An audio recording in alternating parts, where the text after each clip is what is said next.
أعوذ بالله من الشيطان الرجيم يعتذرون إليكم إذا رجعتم إليهم قل لا تعتذروا لن نؤمن لكم قد نبأنا الله من أخباركم وسيرى الله عملكم ورسوله ثم تردون إلى عالم الغيب والشهادة قد نبأنا الله من أخباركم وسيرى الله عملكم ورسوله ثم تردون إلى عالم الغيب والشهادة فينبئكم بما كنتم تعملون سيحلفون بالله لكم إذا انقلبتم إليهم لتعرضوا عنهم فأعرضوا عنهم إنهم رجس ومأواهم جهنم جزاء بما كانوا يكسبون يحلفون لكم لترضوا عنهم فإن ترضوا عنهم فإن الله لا يرضى عن القوم الفاسقين الأعراب أشد كفرا ونفاقا وأجدر ألا يعلموا حدود ما أنزل الله على رسوله والله عليم حكيم ومن الأعراب من يتخذ ما ينفق مغرما ويتربص بكم الدوائر عليهم دائرة السوء والله سميع عليم ومن الأعراب من يؤمن بالله واليوم الآخر ويتخذ ما ينفق قربات عند الله وصلوات الرسول ألا إنها قربة لهم سيدخلهم الله في رحمته إن الله غفور رحيم السلام عليكم ورحمة الله وبركاته بسم الله الرحمن الرحيم الحمد لله رب العالمين والصلاة والسلام على سيد المرسلين نبينا محمد وعلى آله وصحبه أجمعين أما بعد فأعوذ بالله من الشيطان الرجيم يعتذرون إليكم إذا رجعتم إليهم قل لا تعتذروا لن نؤمن لكم قد نبأنا الله من أخباركم وسيرى الله عملكم ورسوله ثم تردون إلى عالم الغيب والشهادة فينبئكم بما كنتم تعملون মহান আল্লাহর সমস্ত প্রশংসা যে আল্লাহ পাক রব্বুল আলামিন প্রত্যেক সৃষ্টি সম্পর্কে সম্যক জ্ঞানী, কোনো কিছুই তার থেকে অস্পষ্ট রাখা যায় না। মানুষ প্রকাশ করুক আর নাই করুক, আল্লাহ পাক সব কিছু সম্পর্কে জানেন। সালাত এবং সালাম নাজিল হোক মুহাম্মদ রাসূলুল্লাহ সাল্লাল্লাহু আলাইহি সাল্লামের ওপর, যাকে আল্লাহ পাক রব্বুল আলামিন ওয়াহির দ্বারা অনেক অদৃশ্যের কথা, গায়েবের কথা, মানুষের অন্তরের কথা যেই ক্ষেত্রে আল্লাহ জানাতে চেয়েছেন জানিয়ে দিয়েছেন। আর যে সব ক্ষেত্রে আল্লাহ পাক জানাননি, নবী করিম সাল্লাল্লাহু আলাইহি সাল্লাম সেই ক্ষেত্রে গায়েব বা অদৃশ্য সম্পর্কে কোনো জ্ঞান রাখতেন না। আমাদের তাফসির চলছে সূরা তাওবা থেকে, আয়াত নম্বর 94 থেকে আজকে তাফসির হবে। এর আগে আয়াত নম্বর 91, 92, 93 এই আয়াতগুলিতে ওই সব সাহাবাই কেরাম যারা শরীয়তি ওজরের কারণে, এমন ওজর অজুহাত তাদের ছিল যেগুলি শরীয়তে গ্রহণযোগ্য, যেমন অসুস্থ থাকা, খোড়া হওয়া, অন্ধ হওয়া অথবা বাহন না পাওয়া, এইরকম শরীয়তি ওজর থাকার কারণে তারা তাবুকের যুদ্ধে হাজির হতে পারেন নাই, অথবা অন্য কোনো যুদ্ধেও যেতে পারেন না। তাদের ওজরকে আল্লাহ পাক কবুল করেছেন এই বিষয়টি আল্লাহ পাক উল্লেখ করেছেন। এই মর্মে দু একটি হাদিস রয়েছে, শুনিয়ে দিয়ে তারপরে আমরা আয়াত নম্বর 94 থেকে তাফসীর শুরু করব। নবী করিম সাল্লাল্লাহু আলাইহি সাল্লাম বলছেন, সহিহ বুখারী মুসলিম হাদিস রয়েছে, আনাস রাদিয়াল্লাহু তাআলা আনহু থেকে বর্ণিত, রাসূলুল্লাহ সাল্লাল্লাহু আলাইহি ওয়াসাল্লাম বলছেন যে ইন্না বিল মদিনাতে আকওয়ামান, নিঃসন্দেহে মদিনায় বেশ কিছু লোকেরা রয়েছে, মা কাতাতুম ওয়াদিয়ান ওয়ালা সিরতুম সাইরান ইল্লা ওয়াহুম মাকুম, তোমরা যে কোনো উপত্যকা দিয়ে অতিক্রম করো না কেন, অর্থাৎ তাবুকের যুদ্ধের মুজাহিদিনদেরকে সম্বোধন করে বলছেন যে কোনো উপত্যকা দিয়ে, মাঠ দিয়ে তোমরা চলাফেরা করো না কেন, হ্যাঁ, বা অতিক্রম করো না কেন, ওয়ালা সিরতুম সাইরান, আর যে কোনো তোমরা অভিযান চালাও না কেন বা যে কোনো ভ্রমণ করো না কেন জিহাদের জন্য, ইল্লা ওয়াহুম মাকুম, তারা তোমাদের সাথেই রয়েছেন। অথচ তারা কোথায় রয়েছেন? সশরীরে কোথায় রয়েছেন? ইন্না বিল মদিনাতে আকওয়ামান, মদিনায় বেশ কিছু লোকেরা রয়েছেন। মদিনায় থাকা সত্ত্বেও তোমাদের সাথে, তোমাদের ঘাঁটিতে, উপত্যকায়, মাঠে ঘাটে চলছো, অতিক্রম করছো কোনো এলাকা, সব জায়গায় তোমাদের সাথে জিহাদে রয়েছেন। কালু সাহাবীরা বল ওয়াহুম বিল মদিনা, ওরা মদিনায় রয়েছে আর আমাদের সাথে রয়েছে, এ আবার কেমন কথা হইল? কালা নাম, নবী সাল্লাল্লাহু আলাইহি ওয়াসাল্লাম, হ্যাঁ, হাবাসাহুমুল ওজরু, তাদেরকে বাধাগ্রস্ত করেছে ওজরে, অজুহাতে, তাদের ওই রকম অজুহাত ছিল যার ফলে বা আছে, যার ফলে তারা হাজির হইতে পারে, কিন্তু তাদের অন্তর প্রাণ তোমাদের সাথে রয়েছে। আল্লাহ যদি আমরা খোঁড়া না হইতাম, অন্ধ না হইতাম, সওয়ারি থাকতো, অসুস্থ না হইতাম, তাহলে আমরাও জিহাদের শরীক হইতাম। এর দ্বারা বোঝা যায় যে মানুষের আমলের চাইতে, বাহ্যিক আমলের চাইতে অন্তরের আমল অর্থাৎ নিয়তের গুরুত্ব অনেক বেশি।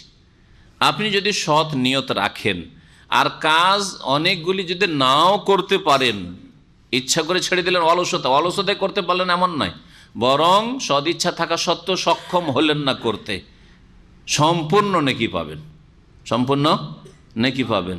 মসজিদে নামাজ পড়ার জন্য উঠে যাচ্ছিলেন, বাথরুমে আছাড় খেয়ে পড়ে গেলেন, আর এমন ব্যথা হলে আর চলতে পারছেন না, জামাতের নেকি পাবেন না? পাবেন না, জি, ঠিক না? অ্যালার্ম লাগিয়ে রেখেছেন একটা না কয়েকটা, ফজরে জাগবো, কিন্তু কোনো টেরই পাননি, আপনি চেষ্টা করেছেন ফজর ওঠার জন্য, ফজরে জামাতের নেকি পাবেন না? পাবেন না, নেকি পাবেন। এইরকমভাবে বহু ক্ষেত্রে হইতে পারে। হ্যাঁ, আপনার আশার সদ ইচ্ছা ছিল দিন শেখার জন্য, যে ইসলামের সঙ্গে দিন শিখবো, কিন্তু আপনার মালিক, আপনার ফর্মের সুপারভাইজার, সে বাধা দিয়েছে যে কোনো কারণে, বাধাগ্রস্ত হলেন, নেকি পাবেন না? পাবেন না। হ্যাঁ, এলম হাসিল না হইলেও এলম শোনা থেকে, জানা থেকে বঞ্চিত হলেন, কিন্তু নেকির ক্ষেত্রে বঞ্চিত হবেন না আপনি। তাহাজ্জুদ আপনার পড়া অভ্যাস রয়েছে, নিয়মিত তাহাজ্জুদ, নবী সাল্লাল্লাহু আলাইহি ওয়াসাল্লাম এই মর্মে বিশেষ করে তাহাজ্জুদের ক্ষেত্রে হাদিসও রয়েছে। হ্যাঁ, যারা সফরে চলে যায় অথবা অসুস্থ হয়ে যায়, অথচ রাত্রে তাদের তাহাজ্জুদ পড়া অভ্যাস ছিল, ইবাদতবন্দি করা অভ্যাস ছিল, রাত্রে বিশেষ কিছু ওজিফা ছিল, বেদাতি ওজিফা নয়, আবার ওজিফা মানে আল্লাহ পাকের ইবাদতবন্দি কিছু করবে, এক পারা দুই পারা কোরআন পড়বে, অথবা এত রাকাত নামাজ পড়বে, এইরকম আল্লাহকে ডাকবে, দোয়া করবে ইত্যাদি, এইরকম ভালো তার কাজ ছিল। কিন্তু অসুস্থতার কারণে অথবা সফরের কারণে তাহাজ্জুদ পড়তে পারেনি, ওই নেক কাজগুলি রাত্রে করতে পারে নাই, অথবা সফরের কারণে সোমবার বৃহস্পতি রোজা রাখে, রোজা রাখতে পারে নাই, তাহলে নেকি পাবে না? পাবে না। পুরা তাহাজ্জুদের নেকি পাবে, পুরা ওই সোমবার বৃহস্পতিবার রোজার নেকি পাবে, যদি তার এই নেক কাজগুলির অভ্যাস থেকে থাকে। এ হচ্ছে ইন্নামাল আমালু বিন্নিয়াত, মানুষের কাজকর্ম নির্ভর করে কিসের ওপর? নিয়তের ওপর। আমরা এতগুলি মানুষের মধ্যে এক একজনের আমলের কোয়ালিটি আলাদা, কারো একেবারে নিম্নমানের কোয়ালিটি, ডাউন কোয়ালিটি, কারো অনেক ভালো কোয়ালিটি, কারো মাঝামাঝি, যার যেমন নিয়ত রয়েছে। সকলে একই কাজ করে, সকলে একই সমান না, আসমান জমিনের পার্থক্য রয়েছে। এই জন্য নিয়তে ইখলাস যথাসাধ্য আপনি ইখলাস পয়দা করার চেষ্টা করবেন, আপনি দুনিয়ার স্বার্থমুক্ত হওয়ার চেষ্টা করবেন, আল্লাহ এবং পরকালের জন্য আপনি কাজ করছেন, আল্লাহর সন্তুষ্টির জন্য কাজ করছেন, রাসূলুল্লাহ সাল্লাল্লাহু আলাইহি সাল্লামের মহব্বতে এবং তার অনুসরণে আপনি এই কাজগুলি করছেন। এই দিকগুলি যেন আপনার ইবাদত বন্দিগিতে, আখলাক আমলে, চলাফেরাতে বেশি ফুটে ওঠে।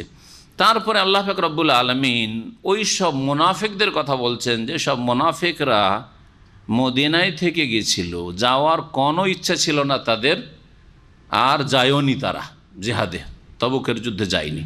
নবী করিম সাল্লাল্লাহু আলাইহি ওয়াসাল্লাম যখন তাবুক যুদ্ধ থেকে ফিরে আসছেন, এই সময় সফরে এই আয়াতগুলি নাজিল হয়। আল্লাহ আগেই জানিয়ে দিচ্ছেন, এদের কথা বলার আগে, ওজোর অজুহাত পেশ করার আগে, যে হে নবী, তুমি মদিনা গেলেই এরা আসবে দলে দলে আর ওজোর পেশ করবে। তুমি জেনে রাখো যে তোমার কাছে ওজোর পেশ করতে আসবে, আর তাদের ওজোর তুমি গ্রহণ করবে না। তাদেরকে উপেক্ষা করো, তাদের ওপর রাজি হয়ে না, অসন্তুষ্ট থাকো। কিন্তু উপেক্ষা করা মানে মোনাফিকদেরকে শাস্তি দেওয়া যাবে না, আল্লাহ পাকের হুকুম যে তাদের শাস্তি দেওয়া যাবে না, কিন্তু তাদেরকে কোণঠাসা করা শাস্তি। এর আগে যেমন আলোচনা করেছি, মোনাফিকদের বিরুদ্ধে জেহাদটা কেমন হবে, বল প্রয়োগের অস্ত্রের জেহাদ হবে না, কিন্তু কথার জেহাদ হবে, কাজের জেহাদ হবে, কোণঠাসা করা, তাদেরকে দুর্বল করার চেষ্টা করা, তাদের মুখোশ খুলে দেওয়ার চেষ্টা করা, এইগুলি জেহাদ অবশ্যই রয়েছে। আল্লাহ পাক বলছেন, ইয়াতাযিরুনা ইলাইকুম, হে নবী মুহাম্মদ সাল্লাল্লাহু আলাইহি সাল্লাম এবং তার সাহাবাগণ, তোমাদের সামনে তারা ওজোর পেশ করতে আসবে। এতাজারা ওজোর থেকে, আইন জাল রা মানে ওজোর। ওজোর বুঝেন তো না? ওজোরটা আরবি শব্দ, এর বাংলা আজকাল ব্যবহারের থেকে অজুহাত। অজুহাতটাও আরবি শব্দ, সব ধার করা শব্দ। অজুহাত ওয়াজহুনের বহু বচন। ওয়াজহুন মানে চেহারাও হয়, আর ওয়াজহুন মানে কারণ হয়।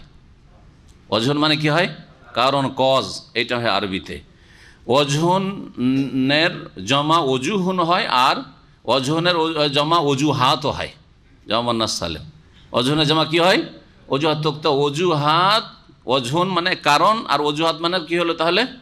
কারণ সমূহ, তাই না? তো ওজোর বা অজুহাত মানে কারণ দর্শানো, বাংলায় কি? কারণ দর্শানো। তারা কারণ দর্শাবে যে, ইয়া রাসূলুল্লাহ, এই কারণে আমরা যেতে পারিনি, এই কারণে আমরা যেতে পারি না, এই অজুহাত। জি, আমরা অনেক শব্দে আরবি ব্যবহার করি, এমনকি বাংলায় যারা ভাষাবিদ বাংলার, তারাও বলতে পারবে না যে এটা হয়তো আরবি থেকে এসছে। কিন্তু অনেক শব্দ আরবি থেকে গেছে, অনেক শব্দ ফারসি থেকে গিয়ে বাংলায় ঢুকে আছে।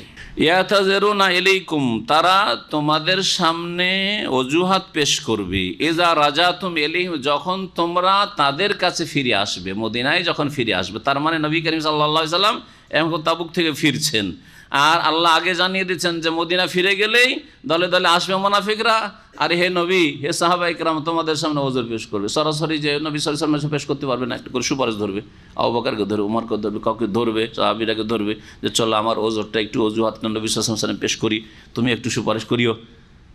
এই জন্য বহু বচন দিয়ে সম্বোধন, নবী সাল্লাল্লাহু আলাইহি ওয়াসাল্লামকে সম্বোধন করেছেন, আর সাহাবায়ে কেরামদেরকে আল্লাহ পাক সম্বোধন করেছেন।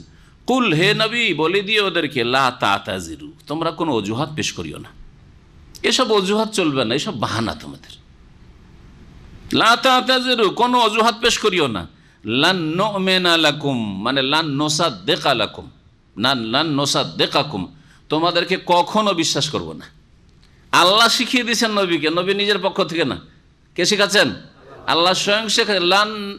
লান নুমিনা লাকুম মানে তোমাদেরকে কখনো বিশ্বাস করব না, তোমরা অবিশ্বাসী, তোমরা বিশ্বাসযোগ্য না। কেন বিশ্বাস করবো না? কখনো, আজকে শুধু নয়, কখনো বিশ্বাস করবো না এই মুনাফিক তোমাদেরকে। কাদ নাব্বানা আল্লাহু মিন আখবারিকুম, এই কথাগুলি আল্লাহ শিখে এইভাবে তুমি মুনাফিকদেরকে জবাব দেবে। আল্লাহ তোমাদের খবর সম্পর্কে, আখবার খবরের বহুবচন, খবরের বহুবচন, খবর বহুবচন হচ্ছে আখবার। তোমাদের সংবাদগুলি আল্লাহ আমাদেরকে জানিয়ে দিয়েছেন, তোমাদের অন্তরের সংবাদ জানিয়ে দিয়েছেন। তোমরা যে তোমাদের বাহ্যিক যে সংবাদগুলি, মদিনার সংবাদ, কি করছো মদিনায়, মদিনার ষড়যন্ত্র করছো না কি করছো, এই দল পাকাচ্ছ, সব আল্লাহ জানিয়ে দিয়েছেন। ভিতরের বাইরের সব খবর আল্লাহ পাক আমাদেরকে জানিয়ে দিয়েছেন তোমাদের সম্পর্কে। আর শোনো, ওয়াসায়ার আল্লাহ আমালাকুম ওয়া রাসূলুহু, আর আগামীতে তোমাদের কাজকর্মগুলিও আল্লাহও দেখবেন, অচিরেই, বা নিশ্চিত আল্লাহ তোমাদের আমলগুলি দেখছেন এবং দেখবেন।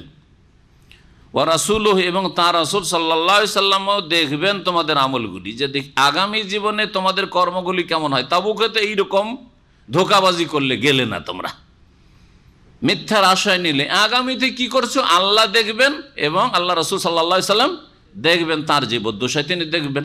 জি, এটা দুনিয়ার ক্ষেত্রে। নবী সাল্লাল্লাহু আলাইহি ওয়াসাল্লাম ইন্তেকালের পরে মানুষের আমল রাসূলুল্লাহ সাল্লাল্লাহু আলাইহি ওয়াসাল্লাম দেখেন না, কিন্তু আল্লাহ দেখেন, তাই না?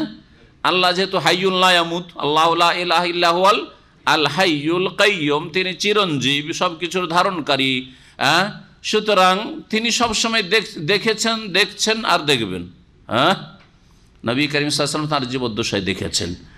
আর কিয়ামতের দিনে বিচার দিবসে রাসূলুল্লাহ সাল্লাল্লাহু আলাইহি ওয়াসাল্লাম দেখবেন যে এগুলো মুনাফিক, ওযু করেছিল, নামাজ পড়েছিল, কিন্তু এগুলো মুনাফিক, তখনও দেখবেন। কিন্তু তার ইন্তেকালের পরে আর দুনিয়াতে তার উম্মতের লোকেরা কে কী করছে না করছে ওগুলো দেখেন না। এটা আহলে সুন্নাত ওয়াল জামাতের আকীদা নয়। বরং এইরকম কথা কেউ যদি বলে যে নবী সাল্লাল্লাহু আলাইহি সাল্লাম সব কিছু দেখছেন, নবী সাল্লাল্লাহু আলাইহি ওয়াসাল্লাম সব কিছু জানছেন, তো এটা ইসলাম বিরোধী কথা, তাওহীদ পরিপন্থী কথা। সুম্মা তুরাদ্দুনা ইলা আলিমিল গায়বি ওয়াশ শাহাদা, অতঃপর তোমাদেরকে ফিরিয়ে নিয়ে আসা হবে সেই সত্তার দিকে, সেই সত্তার দিকে যিনি অদৃশ্য এবং দৃশ্য সম্পর্কে সম্যক জ্ঞানী। যিনি দৃশ্য যা দেখা যায়, অদৃশ্য গায়েব, অদৃশ্য যা দেখা যায় না, ওয়াশ শাহাদা আর যা প্রকাশ্য, সব কিছু সম্পর্কে যিনি জ্ঞানী, তার কাছে তোমাদেরকে কি করা হবে? প্রত্যাবর্তিত করা হবে, ফিরিয়ে নিয়ে আসা হবে আল্লাহর কাছে। তাহলে সকলকে ফিরে যেতে হবে, ফিরে যেতে হবে না? হবে না? যদি কেউ মনে করে যে না আল্লাহর কাছে ফিরে যেতে হবে না, তাহলে সে মুসলিম নয়। জি, আল্লাহর কাছে ফিরে যেতে হবে, যাই করেন না কেন আবার ওখানেই যেতে হবে। আল্লাহ পাক পাঠিয়েছেন, আল্লাহর কাছে ফিরে যেতে হবে। ফায়ুন, আল্লাহর কাছে ফিরে যাওয়ার পরে কি হবে তাই বলছেন, ফায়ুনাব্বিউকুম বিমা কুনতুম তা'মালুন, যেসব কাজকর্মগুলি করতে সে সম্পর্কে তখন আল্লাহ তোমাদেরকে জানিয়ে দেবেন, অর্থাৎ তখন বদলা হিসাবে জানিয়ে দেবেন যে এই কাজগুলি করেছো, এই অপরাধ করেছো, এই বদ আকিদা ছিল, এই শিরকি কুফরি আকিদা ছিল, এই পাপগুলি ছিল, এই অপকর্মগুলি ছিল, সেই জন্য তার শাস্তি স্বরূপ এই তোমাদের প্রতিদান। আর তোমাদের এই নেক আমল ছিল, মুমিনদেরকে বলা হবে এই তোমাদের নেক নিয়ত ছিল, তোমাদের অন্তরের এই ভালো অবস্থা ছিল, তোমাদের কাজের এই ভালো অবস্থা ছিল, তোমাদের নামাজের এই হেফাজত ছিল, তোমাদের গুনাহ থেকে বেঁচে থাকা এই সৎ আমল ছিল। সুতরাং এর উত্তম প্রতিদান হচ্ছে এই তোমাদের। এই হচ্ছে বিচার দিবসের কাজ। আল্লাহ পাক যে কথাটি এই অংশে পেশ করেছেন, ফায়ুনাব্বিউকুম, অতঃপর তোমাদেরকে আল্লাহ পাক জানিয়ে দেবেন বিমা কুনতুম তা'মালুন, তোমাদের কাজকর্মগুলি সম্পর্কে।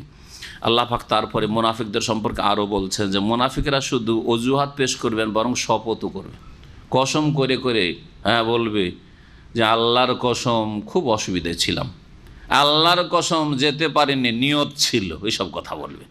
সায়াহলিফুনা বিল্লাহি লাকুম, শীঘ্রই, অচিরেই, মানে এই কয়েকদিন পরে যখন তোমরা মদিনা পৌঁছিলে, তারা আল্লাহর কসম করবে, লাকুম মানে তোমাদের সামনে, তোমাদের সামনে এসে আল্লাহর কসম করে শপথ করে বলবে, এজান কালাবতুম ইলাইহিম, যখন তোমরা তাদের কাছে ফিরে আসবে। রাজা মানে ফিরে আসা, আগের আয়াতে ছিল এজা রাজাতুম ইলাইহিম, এখানে কি রয়েছে? ইনকালাবা, ইনকালাবা মানে ফিরে আসা। জি, ইনকালাবা কলব থেকে, তো কলব মানে কি? কলব মানে কি? হৃদয়। তো হৃদয়কে কলব কেন বলা হয়? ইনকালাবা মানে ফিরে আসা। তো ফিরে আসার অর্থ হৃদয়ের মধ্যে মজুদ রয়েছে। হৃদয় এক এক সময় এক এক দিকে ফিরে, মানুষের মন এক এক সময় এক এক দিকে ফিরে। অধিকাংশ মানুষের অবস্থা এরকম। অল্প কিছু লোক রয়েছে যাদের অন্তর সব সময় আল্লাহর দিকে ফিরে রয়েছে, সব সময় আল্লাহ সন্তুষ্টির দিকে ফিরে রয়েছে, সব সময় তার দিনের দিকে ফিরে রয়েছে, সব সময় আখেরাতের ঘর সুন্দর করার দিকে ফিরে রয়েছে, আখেরাতের জীবনের দিকে ফিরে রয়েছে, দুনিয়া বিমুখ হয়ে রয়েছে, আখেরাতমুখী হয়ে রয়েছে, ওই দিকে অন্তর ফিরে রয়েছে। আর কিছু লোক আছে এর পুরোপুরি বিপরীত, সব সময় পাপের দিকে অন্তর ফিরে রয়েছে, সব সময় অন্যায়ের দিকে অন্তর ফিরে রয়েছে। আর অধিকাংশ মানুষ, মেজরিটি, মাঝামাঝি, মাঝে মাঝে ভালোর দিকে ফিরে নিজেকে ধিক্কার দেয়, আর মাঝে মাঝে কি হয়, খারাপের দিকে অন্তর ফিরে যায়। একই লোক নামাজ পড়ে তখন মনে হচ্ছে যে মুসল্লি, কেঁদে কেঁদে দোয়া করে, আর যখন কম্পিউটারের সামনে বসে, ইন্টারনেট নিয়ে বসে, তখন পাপ দেখে, পাপ শোনে, পাপ করে, আর নির্জনে সুযোগ সুবিধা পেলে যে কোনো পাপে লিপ্ত হয়, হারাম খায়, হারাম দেখে, হারাম চলে। জি হ্যাঁ, তো এই কলবে কি হয়, কাল ফিরে আসে, একবার এদিকে ফিরে, একবার ওইদিকে ফিরে, একবার ওইদিকে ফিরে, ওইদিকে ফিরে। এই জন্য কলবকে কলব বলা হয়। আরবি কবি এই কথাই বলেছেন, ওয়ালাল কালব ইল্লা আন্নাহু ইয়াতাকাল্লাবু। কালবকে, হৃদয়কে কালব এই জন্য বলা হয় যে সেটা পরিবর্তন হইতে থাকে, একবার এরকম একবার ওই রকম। বরং একজন মুমিনের অবস্থা একই রকম থাকে না, এক সময় ভালো খুব ইমান, আর এক সময় ইমানে দুর্বলতা চলে আসে, দুর্বলতা চলে আসে।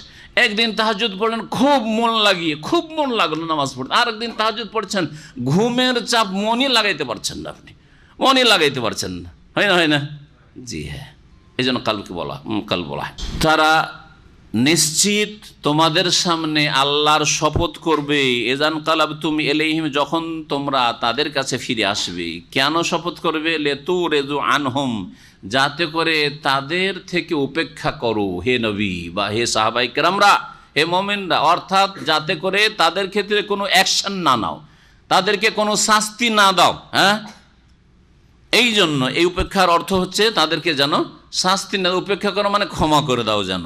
ফাআরিজু আনহুম, হে নবী মুহাম্মদ সাল্লাল্লাহু আলাইহি সাল্লাম ও তার সাহাবীরা, তাদের থেকে তোমরা মুখ ফিরিয়ে নাও, এড়িয়ে যাও তাদেরকে, তাদের পরোয়া নেই, তারা ইসলামের কাজে আসুক আর নাই আসুক, তোমার সাহায্য করুক আর নাই করুক, তাদের সাহায্যের উপর নির্ভরশীল ইসলাম নয়। এই মুনাফিকরা বিরোধিতা করলেও ঠেকাতে পারবে না, আর মুনাফিকরা সহযোগিতা না করলেও কোনো ক্ষয়ক্ষতি করতে পারবে না, কিছু কমাতে পারবে না। ফাআরিজু আনহুম, সুতরাং তাদের থেকে তুমি বিমুখ হয়ে যাও, উপেক্ষা করো তাদেরকে, অথবা এড়িয়ে যাও তাদেরকে।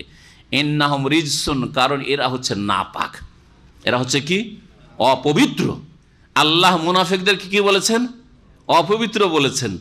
আর এই সুনারি শুরুতে আল্লাহ কি বলেছে? ইন্নামাল মুশরিকুনা নাজাস, এখানে রিজস আর ওখানে নাজাস। রিজস মানেও নাপাক, আর নাজাসুন মানেও নাপাক।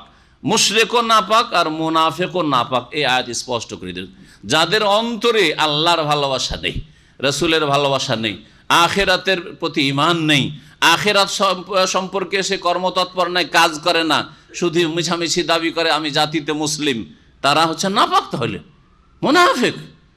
যদি আপনার কোনো কথায় বিশ্বাস থাকে তাহলে সে অনুযায়ী কাজ করবেন। যদি আপনার বিশ্বাস থাকে যে এই লোকের সাথে এখনই কাজে গেলে 500 রিয়াল এখনই আদায় হবে, 500 না 50টা রিয়াল এখনই পাবো, পার্ট টাইম 1 ঘন্টা কাজ করলে বসে থাকবেন? 50টা রিয়াল পেলে তো বসে থাকবেন না। আর আখিরাতের বিশ্বাস আছে আর আখিরাতের কোনো কাজ নেই। আখিরাতে যাওয়ার জন্য প্রথম তৌহিদটাই ঠিক হইল না, ইসলামের জ্ঞান ফরজ, জ্ঞান অর্জন করলে না, 5 ওয়াক্ত নামাজ ফরজ, 5 ওয়াক্ত নামাজেরই হেফাজত করলে না, আবার দাবি করো আখিরাত প্রতি মানে তো মুনাফিকি। আল্লাহ পাক বলছেন যে এই মুনাফিকদেরকে এড়িয়ে যাও, কারণ এরা হচ্ছে নাপাক। ইন্নাহুম রিজসুন, যখন নাপাক, তখন নাপাক জিনিসকে ভালো জায়গায় ফেলেন না খারাপ জায়গায় ফেলে? আরে পেশাব পায়খানাকে কোথায় ফেলে? হ্যাঁ, নাপাক জায়গায়। আমাদের দেশে গোবর ফেলার জন্য একটা জায়গা, ওটাকে কি বলেন আপনারা? যে চাষিরা গোবর ফেলার জন্য একটা গর্ত খনন করে রাখে, ওখানে সারা বছর ধরে গোবর ফেলে, আর তারা পচা টচা তখন ওইটাকে সার করে জমির। হ্যাঁ, কি বলেন ওটাকে? রাজশাহীর লোক কেউ আছে, চাঁপাইয়ের লোক আছে, গোবরের মান বলি আমরা ওইটাকে, গোবরের মান। তো যাই হোক, যাই বলেন, তো নাপাক জিনিসকে, নাপাক জায়গায়, নোংরা জিনিসকে নোংরা জায়গায় ফেলে। ময়লা আবর্জনা বাড়ির আছে, ওগুলোকে কোথায় ফেলেন? ভালো জায়গায়। আপনার ব্রিফ কেসে ভরে রাখবেন, ডাস্টবিনে ফেলবেন, তাই না? ডাস্টবিনে ফেলেন, আর পচা সড়া জায়গায় নিয়ে যে কাঁচরা ডাস্টবিন আছে বাইরে, ওখানে ফেলবেন। বাড়ির ময়লাগুলিকে বাইরের ময়লাতে ফেলে আসছেন, তাই না? তো কাফেররা যখন নাপাক, তো ওদেরকে আল্লাহ কোথায়? জান্নাতে দেবেন? হ্যাঁ, জান্নাতে দেবেন, নাপাক জায়গায় ফেলবেন। জি হ্যাঁ, এই কথা ইবনুল কাইয়িম রাহমাতুল্লাহ, চমৎকার কথা ইবনুল কাইয়িম রাহমাতুল্লাহ আলাইহি, মুহাক্কিক, গবেষক, তিনি বলছেন যে নাপাকি, ছোট নাপাকি আর বড় নাপাকি। যদি মানুষ ছোট নাপাক থাকে, তাহলে ছোট নাপাকি থাকলে ধুয়ে মুছে আর গোসল টোসল দিয়ে সাফ করা যায়, তাই না? শরীর যদি নাপাক থাকে তাহলে। কিন্তু ভিতরে যদি নাপাকি থাকে, ভিতরে যদি গালাজত থাকে, হ্যাঁ, নোংরা থাকে ভিতরটা, তাহলে ওপরে গোসল দিয়ে কি আর পাক করা যাবে? পাক করা যাবে না। উদাহরণ দিয়ে তিনি বলেছেন যে শুকুরকে যদি আপনি জমজমের পানি দিয়েও গোসল করান, পাক হবে? পাক হবে না। জমজমের পানি আর সাবান আর যত কিছু শ্যাম্পু দিয়েও যদি শুকুরকে গোসল করান, শুকুর পাক হবে না। কিন্তু মুসলিম স্বপ্নদোষ হয়েছে, সব হয়েছে, শরীর নাপাক হয়েছে, বা শরীরের মুসলিম ডম মেথর, শরীরে পেশাব পায়খানাতে ভর্তি আছে, পায়খানাতে নেমেছিল, পাক করা যাবে কি যাবে না? পাক করা যাবে। তাহলে তাই বলছেন যে মুসলিম যদি তার আসল ইসলামটাকে টিকিয়ে রাখে, ইসলাম ভঙ্গ করলে হবে না, আসল ইসলামকে টিকিয়ে রাখার জন্য তৌহিদ ঠিক থাকতে হবে, শিরক মুক্ত হইতে হবে, বড় শিরক মুক্ত হইতে হবে, 5 ওয়াক্ত নামাজ পড়তে হবে, আর ঈমান ভঙ্গকারী যতগুলি কারণ রয়েছে 10টি যে প্রসিদ্ধ কারণ, সেগুলি থেকে মুক্ত থাকতে হবে। যদি আপনি মুসলিম হয়ে মরতে পারেন, তাহলে নাপাক থাকলেও মিথ্যা কথার নাপাক, জুয়া খেলার নাপাক, কিছু হারাম খাওয়ার নাপাক, কিছু ইত্যাদি ইত্যাদি, ধোকাবাজির নাপাক, মেলা কিছু নাপাকি আছে আপনার গায়ে লেগে, তাহলে কবরের আযাব দিয়ে আর জাহান্নামে কিছুদিন ডুবিয়ে আপনাকে পাকটা করে আল্লাহ জান্নাতে দেবেন। বোঝা গেছে? কিন্তু বড় নাপাকি যদি থাকে, তো বড় নাপাকি হচ্ছে শুকুরকে গোসল দেওয়ার মতো, আর বড় নাপাকি হচ্ছে শিরক এবং মুনাফিকি। এই যে মুনাফিকদেরকে আল্লাহ নাপাক বললেন, শিরক, কুফরি, মুনাফিকি এগুলি যদি থাকে আর এই অবস্থায় যদি চলে যায় বড় নাপাকি নিয়ে, তাহলে জাহান্নামে দিয়ে, তার আগে কবরের আযাব দিয়ে, দুনিয়ার আযাব দিয়ে, অনেক সময় দুনিয়ার আযাব হয় না তাদের, আবার হয়ও।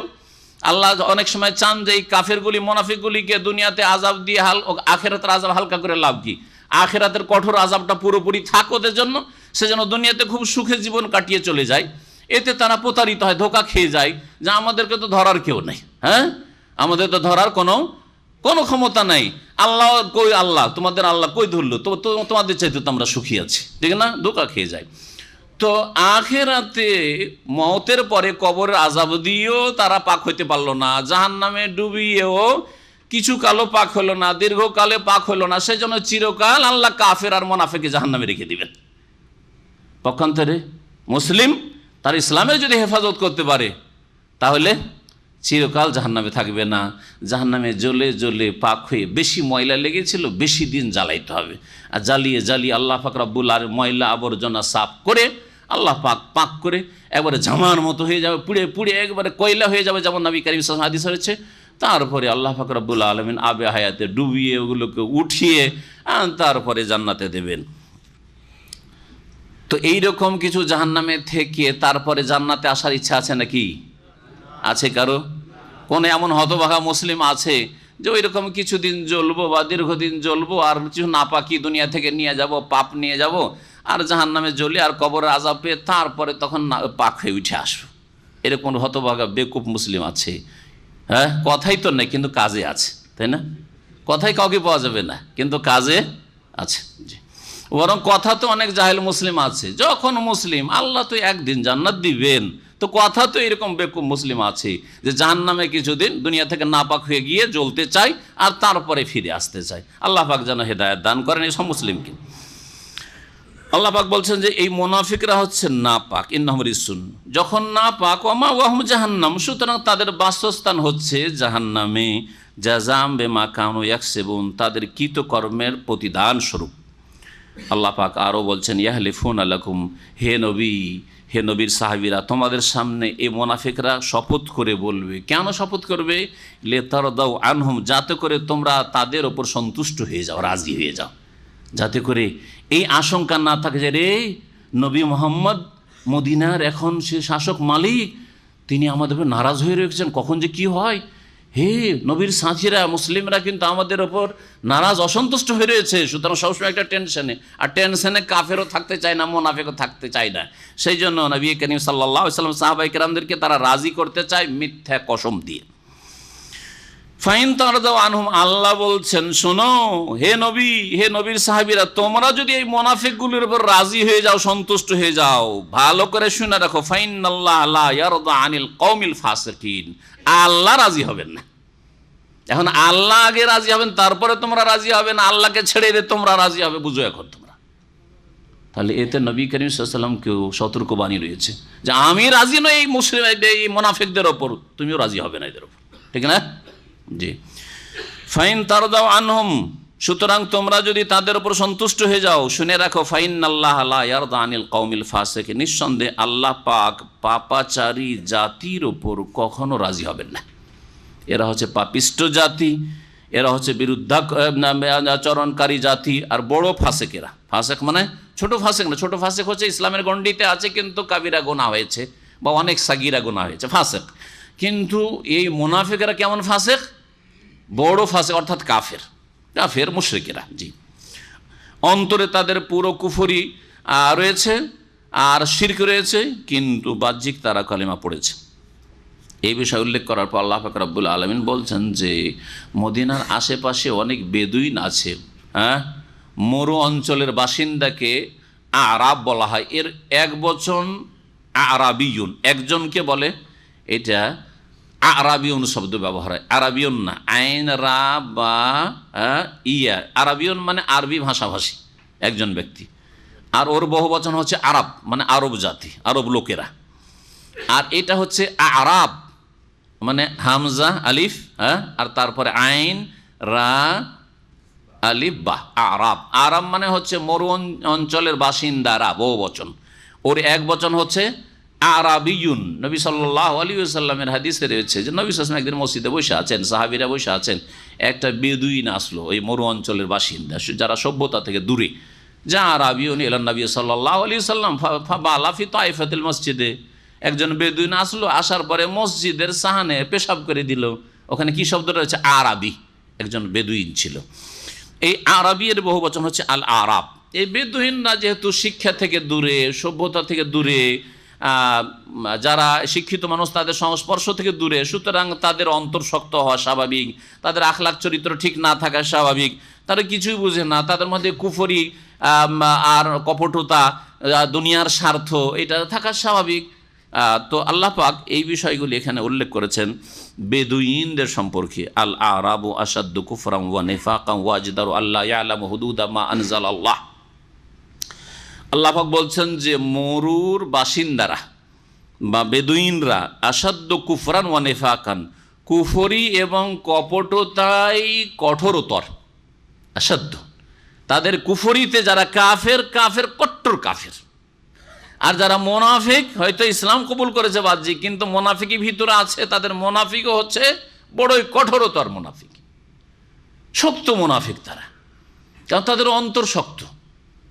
যারা উটে আলে থাকে তাদের অন্তর শক্ত হয়ে যায়। নবী করিম সাল্লাল্লাহু আলাইহি সাল্লামের এই মর্মে হাদিস রয়েছে, যারা মরুভূমিতে বাস করে বা গ্রাম অঞ্চলে, প্রত্যন্ত গ্রাম অঞ্চলে বাস করে, তারা যেহেতু শিক্ষা সভ্যতা থেকে দূরে থাকে, তাদের অন্তর শক্ত হয়ে যায়, তারা নিষ্ঠুর হয়ে যায়, পাষণ্ড হয়ে যায়। আল্লাহ পাক রব্বুল আলামিন বলছেন আল আরাবু আসাদ্দু কুফরান ওয়া নিফাকা, বেদুইনরা কুফরি এবং কপটতায় কঠোরতর, খুব বেশি কঠোর। ওয়া আজদারু আল্লাহ ইয়ালামু হুদুদা মা আনজালাল্লাহু আলা রাসূলিহি, এবং আল্লাহ রাব্বুল আলামিন তার রাসূলের প্রতি যে বিধান নাযিল করেছেন তার যে সীমারেখা রয়েছে, হুদুদ সীমারেখা রয়েছে, সেই সীমারেখা সম্পর্কে না জানার অধিক উপযুক্ত। আজদারো মানে অধিক উপযুক্ত, জাদিরুন মানে উপযুক্ত, আর আজদারো মানে অধিক উপযুক্ত। তার মানে আল্লাহ কি বলতে চাইছেন যে আল্লাহ পাকের যে নাজিলকৃত বিধানের সীমানা রয়েছে, এটা হালাল, এটা হারাম, এটা বলা যাবে, এটা বলা যাবে না, এটা করা যাবে, এটা করা যাবে না, এগুলি সম্পর্কে এরা অজ্ঞতার উপযুক্ত, মানে এরা অধিক অজ্ঞ, এরা অধিক অজ্ঞ। আর এই জ্ঞান অর্জনের ক্ষেত্রে এরা জ্ঞান অর্জন থেকে দূরে থাকার উপযুক্ত, মানে দূরেই থাকে, এরা জ্ঞান রাখে না। এখনো যারা মুসলিম হয়েছে, ইসলাম কবুল করেছে এবং বেদুইন যাযাবরদের মতন জীবনযাপন করে, তাঁবু টামু নিয়ে, বকরি ছাগল নিয়ে, উট নিয়ে একটা অঞ্চলে দেখলো যে এখানে ঘাস পানি আছে, কিছুদিন থাকলো, আবার ওখান থেকে যখন দেখলো ঘাস পানি শেষ, চলো অন্যদিকে কোথাও অমুক এলাকাতে ঘাস পাও, 200-400 কিলোমিটার চলে গেল, যে ওখানে গিয়ে আবার তাঁবু লাগাইলো। এইরকম যারা জীবনযাপন করে বেদুইন, তারা এখনও বড় অসভ্য চাল চলনে, এমন দিনের ক্ষেত্রে, দিনের জ্ঞানের ক্ষেত্রেও জ্ঞান রাখে না, জ্ঞান রাখে না। একদিন ইমাম আল্লামা ইবনে উসাইমিন রহমতুল্লাহ আলাইহি কোনো এক জায়গায় নামাজ পড়াচ্ছেন, ইমামতি করছেন, আর কি ওই রকম উট চড়া বেদুইন এক এসছে সৌদি, এসে তার পিছনে নামাজ পড়ছে।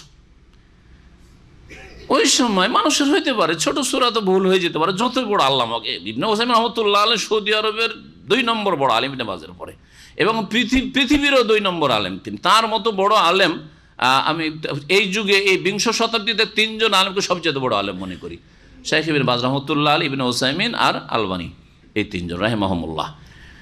তো সূরা কাফিরুন পড়তে গিয়ে ভুলে গেছেন একটু, কারণ সূরা কাফিরুনতে একটু বেড় লাগা আছে, তাই না?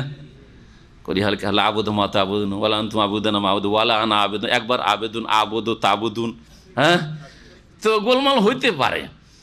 তো উনি একটু গোলমালিয়ে গেছেন পড়তে গিয়ে। তারপরে যা হোক পিছন থেকে কেউ একটু লোকমা দিয়েছে, তারপর ঠিক হয়েছে, আর ঠিক করে নিয়েছেন, নামাজটা শেষ করেছেন, সালাম ফিরে বসেছেন। আর ওই বধূটা বেদুইন উঠে বলছে যে যদি নামাজ পড়তে নাই জানে তো আগে কেন যায়?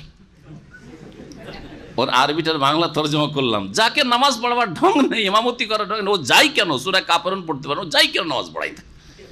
হ্যাঁ জি, এটা একটা সভ্য লোক বলবেন, একটা শহরের বাসিন্দা যারা সভ্য মসজিদে এসে নামাজ পড়ে বলবেন, কিন্তু অসভ্য মানুষ ও মনে করে কাফেরুন মুখস্থ নাই ঠিকভাবে, অথচ তাদের এত বড় আলেম তো জানেই না আর চেনেও না। শহরের লোক হলে চেনে, ইবনে উসাইমিনকে কে চেনে না চেহারাতে? সবাই চেনে, সব সৌদি চেনে যারা শহরে বাস করে। কিন্তু বেদুইন জীবনে দেখেনি, না ও টিভি দেখেছে, না পত্র পত্রিকা দেখেছে, না কিছু প্রচার মাধ্যম দেখেছে, না তার কোনো একটা আলোচনা শুনেছে যে কথাতে বুঝবে, টান টনে বুঝবে, কিছুই ইবনে উসাইমিনকে চিনতেই পারে না। ইবনে উসাইমিনের হাস্যকর ঘটনা রয়েছে, আমাদের তফসির পিছিয়ে যাবে। একদিন মক্কা গেছেন, এক ড্রাইভার ট্যাক্সিতে চেপেছেন, সৌদি লেমুজিন ট্যাক্সিতে চেপেছেন। তখন ওই সৌদি লেমুজিন বলছে যে আপনার সাথে একটু পরিচিত হইতে পারি? হ্যাঁ। তখন বলছে আনা মোহাম্মদ বিন সালেহ উসাইমিন। তখন বলছি একটা মিসকিনের মতো লোক, ফকিরের মতো লোক, সাদা সিধা, পোশাক পরে আছে। ইবনে উসাইমিনের নাম শুনেছি যে ও বিশাল আলেম, রাজা বাদশাদের সাথে বসে, আর সেই ইবনে উসাইমিন আমার ট্যাক্সিতে বসেছে। তো ও এটা কেউ রহস্য ধরেছে, ধরার পরে বলছে, যখন শুনলো যে আনা মোহাম্মদ বিন সালেহ উসাইমিন, তখন বলছে যে আনা আব্দুল আজিজ বাজ। বলছে আমি হচ্ছি বিন বাজ, মানে আপনার চেয়ে বড় আলেম, আর বিন বাজ হচ্ছে ইবনে উসাইমিনের ওস্তাদ। ওকে শেখ তখন বুঝাবার চেষ্টা করলেন যে দেখো তুমি আমার এটাকে রহস্য নিলে, রহস্য না, আমি তোমাকে ঠাট্টা মজাক করিনি, আমি ইবনে উসাইমিন, আর তুমি ইবনে বাজ করতে গেলে, ইবনে বাজ আমার ওস্তাদ। হ্যাঁ, ও প্রথম মানতে চায় না, বলছে যে আনতা ফি মক্কা ইবনে উসাইমিন ফিল কাসিম, ফিল কাসিম কাইফ আনতা ফি মক্কা। জি, এইরকম হচ্ছে বদুদের অবস্থা, বেদুইনদের। তো আল্লাহ পাক কোরআনে যে বলেছেন, যদিও কুফরি দূর হয়ে থাকে, যদিও কপটতা মোনাফিকি দূর হয়ে থাকে, কিন্তু সভ্যতা থেকে অনেক দূরে যারা বকরি ছাগলের পিছনে ঘুরে বেড়ায়, যারা ওইটার পিছনে ঘুরে বেড়ায়, যারা শিক্ষা থেকে দূরে, যে কোনো আমাদের দেশের গ্রামাঞ্চলের ছেলেরা তুমি বলবেন আপনি বলে কিছু বুঝেন, আপনি দিয়ে শুরু করে তুমি দিয়ে শেষ করে। আমি 7 বছর শিক্ষকতা করেছি বড় বড় মাদ্রাসায়। তো তার মধ্যে মদিনা আসার আগে যে মাদ্রাসায় শিক্ষকতা করতাম, ওখানকার সভাপতি বৃদ্ধ মানুষ, 70-80 বছর বয়স, খুব ভালোবাসতেন আমাকে, আমার ওসিলাতে সবকে আম খাওয়াইতেন, অন্য জনকে এত ভালোবাসতেন। তো যাই হোক, উনি আমাকে আপনি দিয়ে শুরু করতে, মাঝে মাঝে তুমি বলে দিতেন। তাই বলছি আপনি এক গিয়ারে থাকেন, আমি একটু আপনি এরকম বিভিন্ন গিয়ারে কেন যাচ্ছেন? একটা গিয়ারে থাকেন, হয় আমাকে স্নেহ করে আপনি তুমিই বলেন, আর না হলে যদি শ্রদ্ধাই করেন যে আমি আপনাদের এখানকার শিক্ষক, তো আপনি বলেন, একটা বলেন। তো আমাকে বলছে যে মৌলানা সাহেব আমি অত বাঁধা ধরা কথায় থাকতে পারবো না, আমি অত বাঁধা ধরায় কথা থাকতে পারবো না, আমার যেটা মন সেটাই বলবো। খুব হাসলাম যে যেটা মন সেটাই বলবো। তো যারা গ্রাম অঞ্চলে বসবাস করে এরকমই অবস্থা। জি, নবী করিম সাল্লাল্লাহু আলাইহি সাল্লামের কিছু হাদিস তাহলে শোনা এই মর্মে। নবী সাল্লাল্লাহু আলাইহি সাল্লাম বলছেন, ইবনে আব্বাস রাদিয়াল্লাহু তাআলা আনহুমা থেকে বর্ণিত, মান সাকানাল বাদিয়াতা জাফা, যারা বেদুইন অঞ্চলে বসবাস করে, গ্রাম অঞ্চল। আমাদের দেশের গ্রামগুলো খানিকটা সভ্য হয়ে গেছে, তাই না? গ্রামে সব কিছু পাওয়া যায়, গ্রামে স্কুল রয়েছে, মাদ্রাসা রয়েছে, তাহলে ঠিক আছে। কিন্তু যে গ্রামে মাদ্রাসা নেই, স্কুল নেই, শিক্ষার ব্যবস্থা নেই, আদব কায়দা শিখার আবার কেউ নেই, কোনো ইসলামিক আলোচনা হয় না, দর্শ হয় না, তারা একবার সভ্যতা থেকে দূরে, ইসলাম থেকে দূরে। মানসাকানাল বাদিয়াতা জাফা, যারা বেদুইন অঞ্চলে বসবাস করে তাদের অন্তর শক্ত হয়ে যায়। অমানিত্তাবা সাইয়্যিদা গাফালা, অমানিত্তাবা সাইয়্যিদা গাফালা, আর যে শিকারী পশুর পিছনে ছুটে শিকার করা যায়, অনেকে পাখি শিকার করে বেড়ায়, অনেকে পশু খরগোশ হরিণ শিকার করে বেড়ায়, যারা এরকম বনে জঙ্গলে শিকার করে বেড়ায়, নবী সাল্লাল্লাহু আলাইহি ওয়াসাল্লাম বলেছেন ওরাও ভালো না, ওরা গাফিল হয়ে যায় আল্লাহর জিকির আজকার থেকে। শিকার করতে করতেও নামাজ ওর জোহর আসর গেছে, মাগরিব হয়ে গেছে, খবরই নেই ওর। আর এইরকমই অবস্থা আজকালকার যুগে ক্রিকেট খেলা লোকদের। হ্যাঁ হ্যাঁ, ফুটবল খেলা লোকদের, এইরকম যতগুলি খেলা রয়েছে, নামাজ বলে কোনো পরোয়া নেই। সুতরাং যেই খেলাতে নামাজে বাধা সৃষ্টি করে অথবা নামাজের রক্ত পার করে দেয়, সেই খেলা আসলে খেলা জায়েজ হইলেও এই বহিরাগত কারণে সেই খেলা হারাম। ক্রিকেট কয়েক ঘন্টা ধরে খেলা হয়, ও যদি প্লেয়ার বলে যে না আমি এখন নামাজ পড়তে যাবো, তাও হয়তো নামাজ পড়তে যেতে পারবেন, তুই নামাজ পরে পড়বি, এখন খেলা সার, তুই এখন লাইনে আছে, আমি বুঝিও না। আলহামদুলিল্লাহ, না বুঝলেই ভালো। ক্রিকেট অনেকে বুঝে, কিন্তু আমি বুঝিও না, আপনাদের বলছি। আর এটাতে আমি গৌরব করি যে আলহামদুলিল্লাহ বুঝি না, কারণ বুঝলে একটু দেখার ইচ্ছা হয়। বিভিন্ন জায়গায় গিয়ে হোটেলে থাকি, সামনে টিভি আছে, দেখার ইচ্ছা হবে কি না, আমার খোলারও ইচ্ছা হয় না। বোম্বাইয়ের মতো জায়গাতে 15 দিন 20 দিন 25 দিনও, হ্যাঁ, ওই স্টারওয়ালা হোটেলগুলোতে থেকেছি, টিভিটা খুলিও নি, অনও করিনি, কারণ আমার কোরআনে তফসির নিয়ে আমি ব্যস্ত। হয় পড়বো আমি, প্রস্তুতি নেব, তারপরে গিয়ে আমাকে রেকর্ডিং করাইতে হবে, বক্তব্য করতে হবে, আমাকে তফসির বেশ করতে হবে, তো আমার টিভি খুলে লাভটা কি? সময় হয় না, সময় হলেও খুলিও নি, এসে একটু সময় পেলে একটু রেস্ট করো। জি হ্যাঁ, তো কথা হচ্ছে যে না বুঝে ভালো, বুঝলে আবার খোলার ইচ্ছা হইতো, তাই না? মাছ ধরা, হ্যাঁ হ্যাঁ, এই যে সমুদ্রের পাশে যারা মাছ ধরে, নামাজ পড়ে, ফজরের নামাজ মাঝে মধ্যে গিয়েছি, ফজরের নামাজ আমি ওখানে গিয়ে একবারে মসজিদ, যেটা আপনার সাদুল আহমেদের মসজিদ আছে, ওইখানেও নামাজ পড়েছি ফজরের মাঝে মধ্যে, গিয়ে দেখি যে মাছ ধরছে।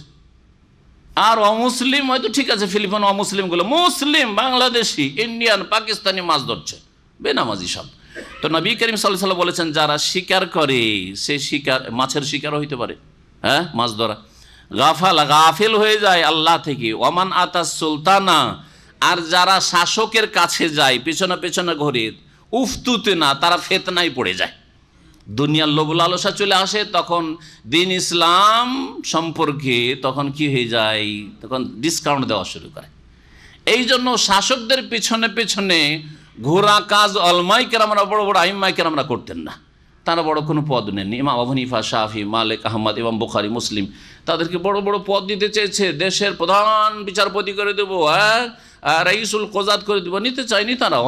অনেকে পদকে, ইবনে ওসাইম রহমতুল্লাহ তাকে সৌদি আরবে, অথচ সৌদি আরব আলহামদুলিল্লাহ এখন ইসলামের অবস্থা দেখেন, ইসলামী আইনের বাস্তবে এমন নয় যে মন গড়া তাকে বিচার করতে হবে, কোরআন সুন্নাহ দিয়ে বিচার করতে পারবে। তারপরে অনেকবারই তার কাছে কাজা পেশ করা হয়েছে যে আপনি সৌদি আরবের প্রধান বিচারপতি হন। তিনি বলছেন আমি বিচারপতি হব না, কার বিচার করতে গিয়ে কী ভুল হবে, কী হবে না হবে, আসল বিষয়টা বুঝতে পারে, আমি বিচার বিভাগে যাবই না, আমি এই এতে তিনি পড়াইতেন, যেটা এখন আল কাসি ইউনিভার্সিটি, তখন কলেজ ছিল, ইউনিভার্সিটি হয়েছে, সেখানে তিনি ক্লাস নিতেন। আর তার মসজিদে, অনাইজার মসজিদে নিয়মিত তার দর্শ হইতো। আর প্রত্যেকটা দার্স, আমি কয়েকটা দার্সে হাজির হয়েছি, মাগরিব থেকে শুরু হইতো, রাতের 9টা-10টা পর্যন্ত চলতো। সেই দর্শগুলিতে দেশ বিদেশ, সারা পৃথিবী থেকে লোকেরা আসে থাকতো, যারা বিদেশি লোক তাদের থাকার ব্যবস্থা থাকতো, 400 থেকে 500 নিয়মিত প্রতিদিন থাকতো। এগুলি হচ্ছে ভালো কাজ, এগুলিতে কোনো ফিতনা নেই, ফিতনা মুক্ত। বাইরে কি হচ্ছে না হচ্ছে, মাঠে ঘাটে, রাজনীতিতে কোথায় কে মিছিল বিক্ষোভ, ওইসব ফিতনা থেকে বেঁচে থেকে আপনি আপনার নিরাপদ দিনের খেদমত করলেন। আর শাসকদের পেছনে যাওয়া ফিতনার কারণ। নবী করিম সাল্লাল্লাহু আলাইহি ওয়াসাল্লাম বলেছেন, মুসনাদ আহমদের হাদিস, আল্লাহ পাক রব্বুল আলামিন বলছেন যে ওয়াল্লাহু আলিমুন হাকিম, আল্লাহ পাক সব কিছুই জানেন এবং তিনি তার কাজে প্রজ্ঞাবান। সব কিছু যখন জানেন, তো আল্লাহ পাক রব্বুল আলামিন বেদুইনদের অন্তরের অবস্থা বলেছেন যে তাদের কুফরি, তাদের কপটতা খুব শক্ত, এবং তারা আল্লাহ পাকের নাজিলকৃত দ্বীনের সীমানা সম্পর্কে না জানারই উপযুক্ত, জানে না কিছু। জি, তবে যারা বেদুইন কিন্তু নবী সাল্লাল্লাহু আলাইহি ওয়াসাল্লামের কাছে এসে শিখেছে অথবা আলেমদের কাছে বসেছে, দ্বীনের দর্শে বসেছে, তারা সভ্য হয়ে গেছে। গ্রাম অঞ্চলের লোক, আমরা গ্রাম অঞ্চলে বসবাস করেছি, কিন্তু গ্রাম অঞ্চল থেকে এসে দ্বীন শিখেছি আলহামদুলিল্লাহ। জি, ওমিনাল আরাবি মান ইয়াত্তাখিযু মা ইউনফিকু মাগরামা ওয়া ইয়াতারাব্বাসু বিকুমুদ দাওয়াইর আলাইহিম দায়রাতুস সাই ওয়াল্লাহু সামিউন আলিম। আল্লাহ পাক বলছেন যে বেদুইনদের কতক এমন রয়েছে, মান ইয়াত্তাখিযু মা ইউনফিকু মাগরামা, যা তারা ব্যয় করে দান খয়রাত হিসাবে অথবা জিহাদের জন্য চাইলেও দিয়ে দেয়, যা তারা ব্যয় করে, খরচ করে, সেটাকে তারা জরিমানা মনে করে। জরিমানা, মাগরাম, এখান থেকে গারামা শব্দ। আজকাল আরব দেশে কি ব্যবহার হচ্ছে, ফাইনকে গারামা বলছে না, আমাকে এই ক্ষেত্রে গারামা, পেনাল্টির ক্ষেত্রে গারামা বলে, গারামা লেগে গেল। তো কোরআনের ভাষায় কি রয়েছে ওইটা, মাগরাম। আর নবী সাল্লাল্লাহু আলাইহি ওয়াসাল্লাম হাদিস রয়েছে অমিন আল মাসামি ওয়াল মাগরাম, যে দোয়াই মাসুরাতে রয়েছে, নবী সাল্লাল্লাহু আলাইহি ওয়াসাল্লাম পড়তেন, সাহাবীরা পড়তেন এবং মুখস্থ করে নিন। আমাদের শুধু একটি দোয়াই মাসুরা মুখস্থ, আর মনে করে যে ওইটাই হচ্ছে দোয়াই মাসুরা, বড় এক অজ্ঞতা। সালাম ফেরার আগেখানে আত্তাহিয়াত পড়ে আর দুরুদ পড়ার পর আল্লাহুম্মা ইন্নী যালামতু নাফসি যুলমান কাসীরা, ব্যাস এতটুকু হচ্ছে আমাদের বিদ্যার দৌড়, ইসলামের দৌড়। আর নবী সাল্লাল্লাহু আলাইহি ওয়াসাল্লাম কয়েকটা জিনিস থেকে যে আশ্রয় চাইতে, আল্লাহুম্মা ইন্নী আউযু বিকা মিন আযাবিল কবরি ওয়া মিন আযাবি জাহান্নাম ওয়া মিন ফিতনাতিল মাসিহিদ দাজ্জাল ওয়া মিন ফিতনাতিল মাহইয়া ওয়াল মামাত ওয়া মিনাল মাসামি ওয়াল মাগরাম, গুনাহ থেকে এবং মাগরাম থেকে। মাগরাম মানে ঋণ, এখানে ঋণ। আল্লাহ পাক মাগরাম ঋণকেও বলা হয়, আর মাগরাম কাকে বলা হয়?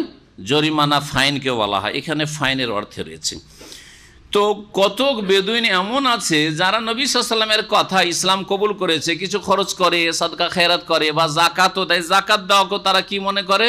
মাগরাম, যে জরিমানা লেগে গেল, আরে 100 টাকা ছিল 2.5 টাকা জরিমানা লাগলো। হ্যাঁ, আজকালকার যারা ফাসিক বেদিন লোক জাকাত দিল বা জাকাত সম্পর্কে বিরূপ মন্তব্য করে, কি বলে, আল্লাহর পক্ষ থেকে ট্যাক্স মানে তো ফাইন, ট্যাক্স তো ইসলামে নেই, তো জাকাত ট্যাক্স নাই। কেউ যদি জাকাতকে ট্যাক্স বলে সে হয় মূর্খ, জাহেল, আর না হলে সে মোনাফেক। যেমন মোনাফিকরা বলতো যে নবী জরিমানা লিছে আমাদের কাছে, হ্যাঁ, ওই রকমই মনে করে যে আল্লাহ আমাদের কাছ থেকে জাকাত চেয়েছে যে 2.5%, হ্যাঁ, বা 20 মনে 1 মন, বা যদি সেচবিহীন এমনিতে হয়ে যায় তাহলে 10 মনে 1 মন, এগুলি হচ্ছে ট্যাক্স। জি জি, আল্লাহর উপর মিথ্যা অপবাদ দাও, এটি হচ্ছে ইবাদত, আপনার অন্তরের ইবাদত। দান খায়রাত করলে, জাকাত দিলে অন্তর বড় হবে, প্রশস্ত হবে। যারা দিতে পারে তাদের মন বড় হয়, দেখবেন আপনি দিয়ে। আর যারা নেই তাদের মন ছোট হয়, খাই যায় না, কেমন করে পাবো। ভিক্ষা করা পেশা এই জন্য খুব নিকৃষ্ট পেশা, মন একেবারে ছোট হয়ে যায়। অপর বাড়ি খেতে খেতে মন একেবারে সংকীর্ণ, যে কাউকে আর খাওয়াতে পারে না। এই জন্য মিলাদগুলি হয় পয়সাওয়ালাদের বাড়ি, হ্যাঁ, সাধারণ লোকদের বাড়ি, দুনিয়ার শিক্ষিত লোকদের বাড়িতে হয়, কিন্তু মোল্লা হুজুরদের বাড়িতে মিলাদ হয় না। কারণ ওরা খেয়ে এমন দিল সংকীর্ণ হয়েছে, কাউকে খাওয়াইতে পারে না, বুঝা গেছে? যার ফলে মোল্লা হুজুরদের বাড়ি কখনো মিলাদ পড়তে দেখেন না, যে অমুক হুজুরের বাড়িতে মিলাদ হচ্ছে, দেখেছেন? কখনো দেখবেন না। মিলাদ হারাম, মিলাদ বিদআত। সে আপনি হুজুরের বাড়ি করেন, আর আপনি শাসকদের বাড়িতেই করেন, আর পয়সাওয়ালাদের বাড়িতে করেন, কিন্তু এটা পেট ব্যবসা। আর মোল্লার বাড়িতে, নিজের বাড়িতে মিলাদ করে তো পয়সা হবে না, পেট ব্যবসা হবে না, এই জন্য মিলাদ হয় না। আর ও তো খাওয়াইতে পারে, সারা জীবন তো খেতেই থাকলো অন্যের ঘরে, খাওয়াইতে পারে না। আল্লাহ পাক বলছেন যে এই বেদুইনদের কত কেমন আছে, যারা যা খরচ করে, এই খরচকে তারা কি মনে করে? মাগরামান, জরিমানা মনে করে। ওয়ায়াতারাব্বাসু বিকুমুদ দাওয়াইর, এবং তারা তোমাদের সম্পর্কে, হে নবী মুহাম্মদ এবং তার সাথী সঙ্গীরা, তোমাদের সম্পর্কে তারা প্রতীক্ষা করে। আর দায়েরাতুনের বহুবচন। দায়েরাতুন মানে কালের আবর্তন বিবর্তনে বিপদ আপদ আসা। জি, দাঁড়া এদুর মানে হচ্ছে কোনো কিছু, হ্যাঁ, চক্কর দিয়ে আসা, হ্যাঁ, ঘুরে আসা। এই জন্য এই যে গোল চক্করগুলি রয়েছে, এগুলিকে আরবিতে দাওয়ার বলা হচ্ছে, বলছে না, এটা দাওয়ার। জি, তো ইয়াতারাব্বাসু বিকুমুদ দাওয়াইরা মানে কি করবেন? তোমাদের সম্পর্কে তারা প্রতীক্ষা করে। আর দাওয়াইরা মানে দুর্দিনের, যে তোমাদের ওপর দুর্দিন আসুক, বিপদ আবার আসুক। শুধু অপেক্ষায় থাকে যে কখন মুহাম্মদের ক্ষতি হবে, কখন মুহাম্মদের সাথী সঙ্গীদের ক্ষয়ক্ষতি হবে, তারা কখন হারবে, আর কখন তাদের এই হবে সেই হবে, হতাহত হবে, এগুলির অপেক্ষায় থাকি।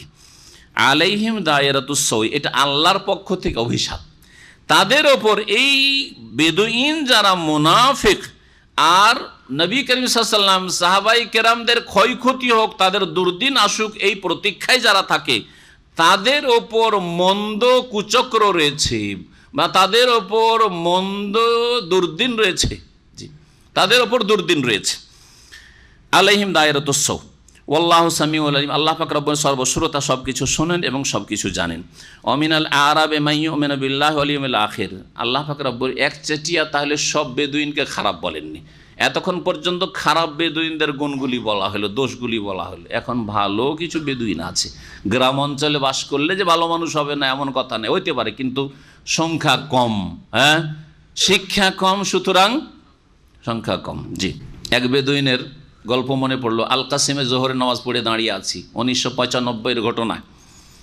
আর ও বেচারা কাঠফাট নিয়ে তার ওই পিক আপে করে নিয়ে এসে কাঠ বিক্রি করে, রোদ্রে গরমের দিন কাঠ নিয়ে এসছে গরমে, আর মাথাও গরম হয়ে আছে তার, জোহরের নামাজ পড়ে, ও তো জোহর নামাজও পড়েনি, কাঠ নিয়ে শুধু কাঠের অন্য শহর থেকে হইতে এসছে, কাঠের মার্কেট, লকড়ির মার্কেট খুঁজে বেড়াচ্ছে। যে আরবরা ঠান্ডার দিয়ে লকড়ি পুড়ায় না, বা লকড়িতে কোনো কিছু পুড়িয়ে খায়, তো ওই লকড়ির মার্কেট খুঁজছে। তো আমাকে জিজ্ঞেস করছে, কয়েকজন পাকিস্তানি আর সব অন্যরা ছিল, বাংলাদেশও ছিল, দাঁড়িয়ে আছে আমার পাশে, ওরা দুইজন আছে, এসে জিজ্ঞেস করলো।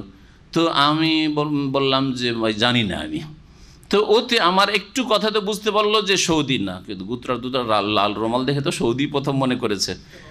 তো তখন শ্রদ্ধার সাথে জিজ্ঞেস করে, যখন জানতে পারলো যে এটা তো সৌদি না, তখন আর গুতরা দিয়ে ভদ্রলোক দাঁড়িয়ে আছে, আর আমি এই রোদে ঘাম বইয়ে কাঠ বিক্রি করে পেটের ভাত তলাশ করছি, পেরেশান হয়ে আছি, বরদাস্ত তার হইল না হিংসাতে। সে আমাকে বলছে, জানতা হিন্দি, আন্তা পাকিস্তানি, আন্তা বাঙালি, এ কয়েকবার বলার পরে তারপরে আমি তো কিছু বলছি না তাকে, কারণ ওর মুডটা দেখছি ওইরকম চুপচাপ দাঁড়িয়ে আছে। ও পাকিস্তানিগুলোকে বলছি, এই মোটা সোটা বুঝে দৌড়বে, দৌড়ে একটু উঠানো যাক, একটু সাইজ করা যাক, কেউ সাহস করে না। আমি বললাম যে থাক, তাহলে তোমরা যখন সাহস করো না, হলে একটু সাইজ করা যেতে পারে, তো থাক। আর তখন যুবক মানুষ, আজকে থেকে কতদিন আগে, 20 বছর হয়ে যাচ্ছে না, 20-21 বছর আগে।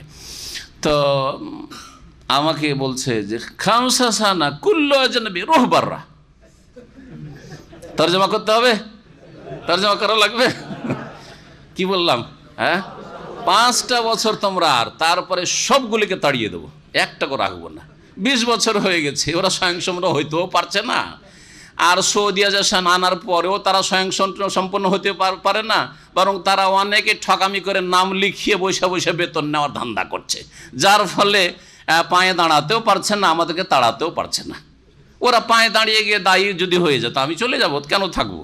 থাকার কোনো প্রয়োজন নাই, এসে আমার এখানে এসে দার্স দিক আর ইসলামের দাওয়াতের কাজ করুক, চলে যাবো এখান থেকে, কোনো অসুবিধা নেই। তো আলহামদুলিল্লাহ, ওর 5 বছর বলেছিল, 20 বছর হইল। জি, তো বলছিলাম যে অসভ্য যারা বেদুইন, তারা বড় অসভ্য থাকে। জি, আর হিংসাও তাদের অন্তরে থাকে। 500 রিয়াল বেতন দিলে আর বরদাস্ত নেই, কিন্তু শহরের লোকের ওই হিংসা নেই। আপনি দামাম শহরের লোক কিন্তু 2000 বেতন দিলে বিদেশিকে ওই হিংসা করে না, কিন্তু যদি আপনি বেদুইন এলাকার লোক 700 টাকা বেতন, হাজার কেজির হাজার কাম এন দেখ ফুলুস, বাংলাদেশ গেলে 700-তে কত হয়ে গেল? 14,000। ও 14,000 আর বা তাসার আলফ, হ্যাঁ বোঝা গেছে, ওই হিসাব করে।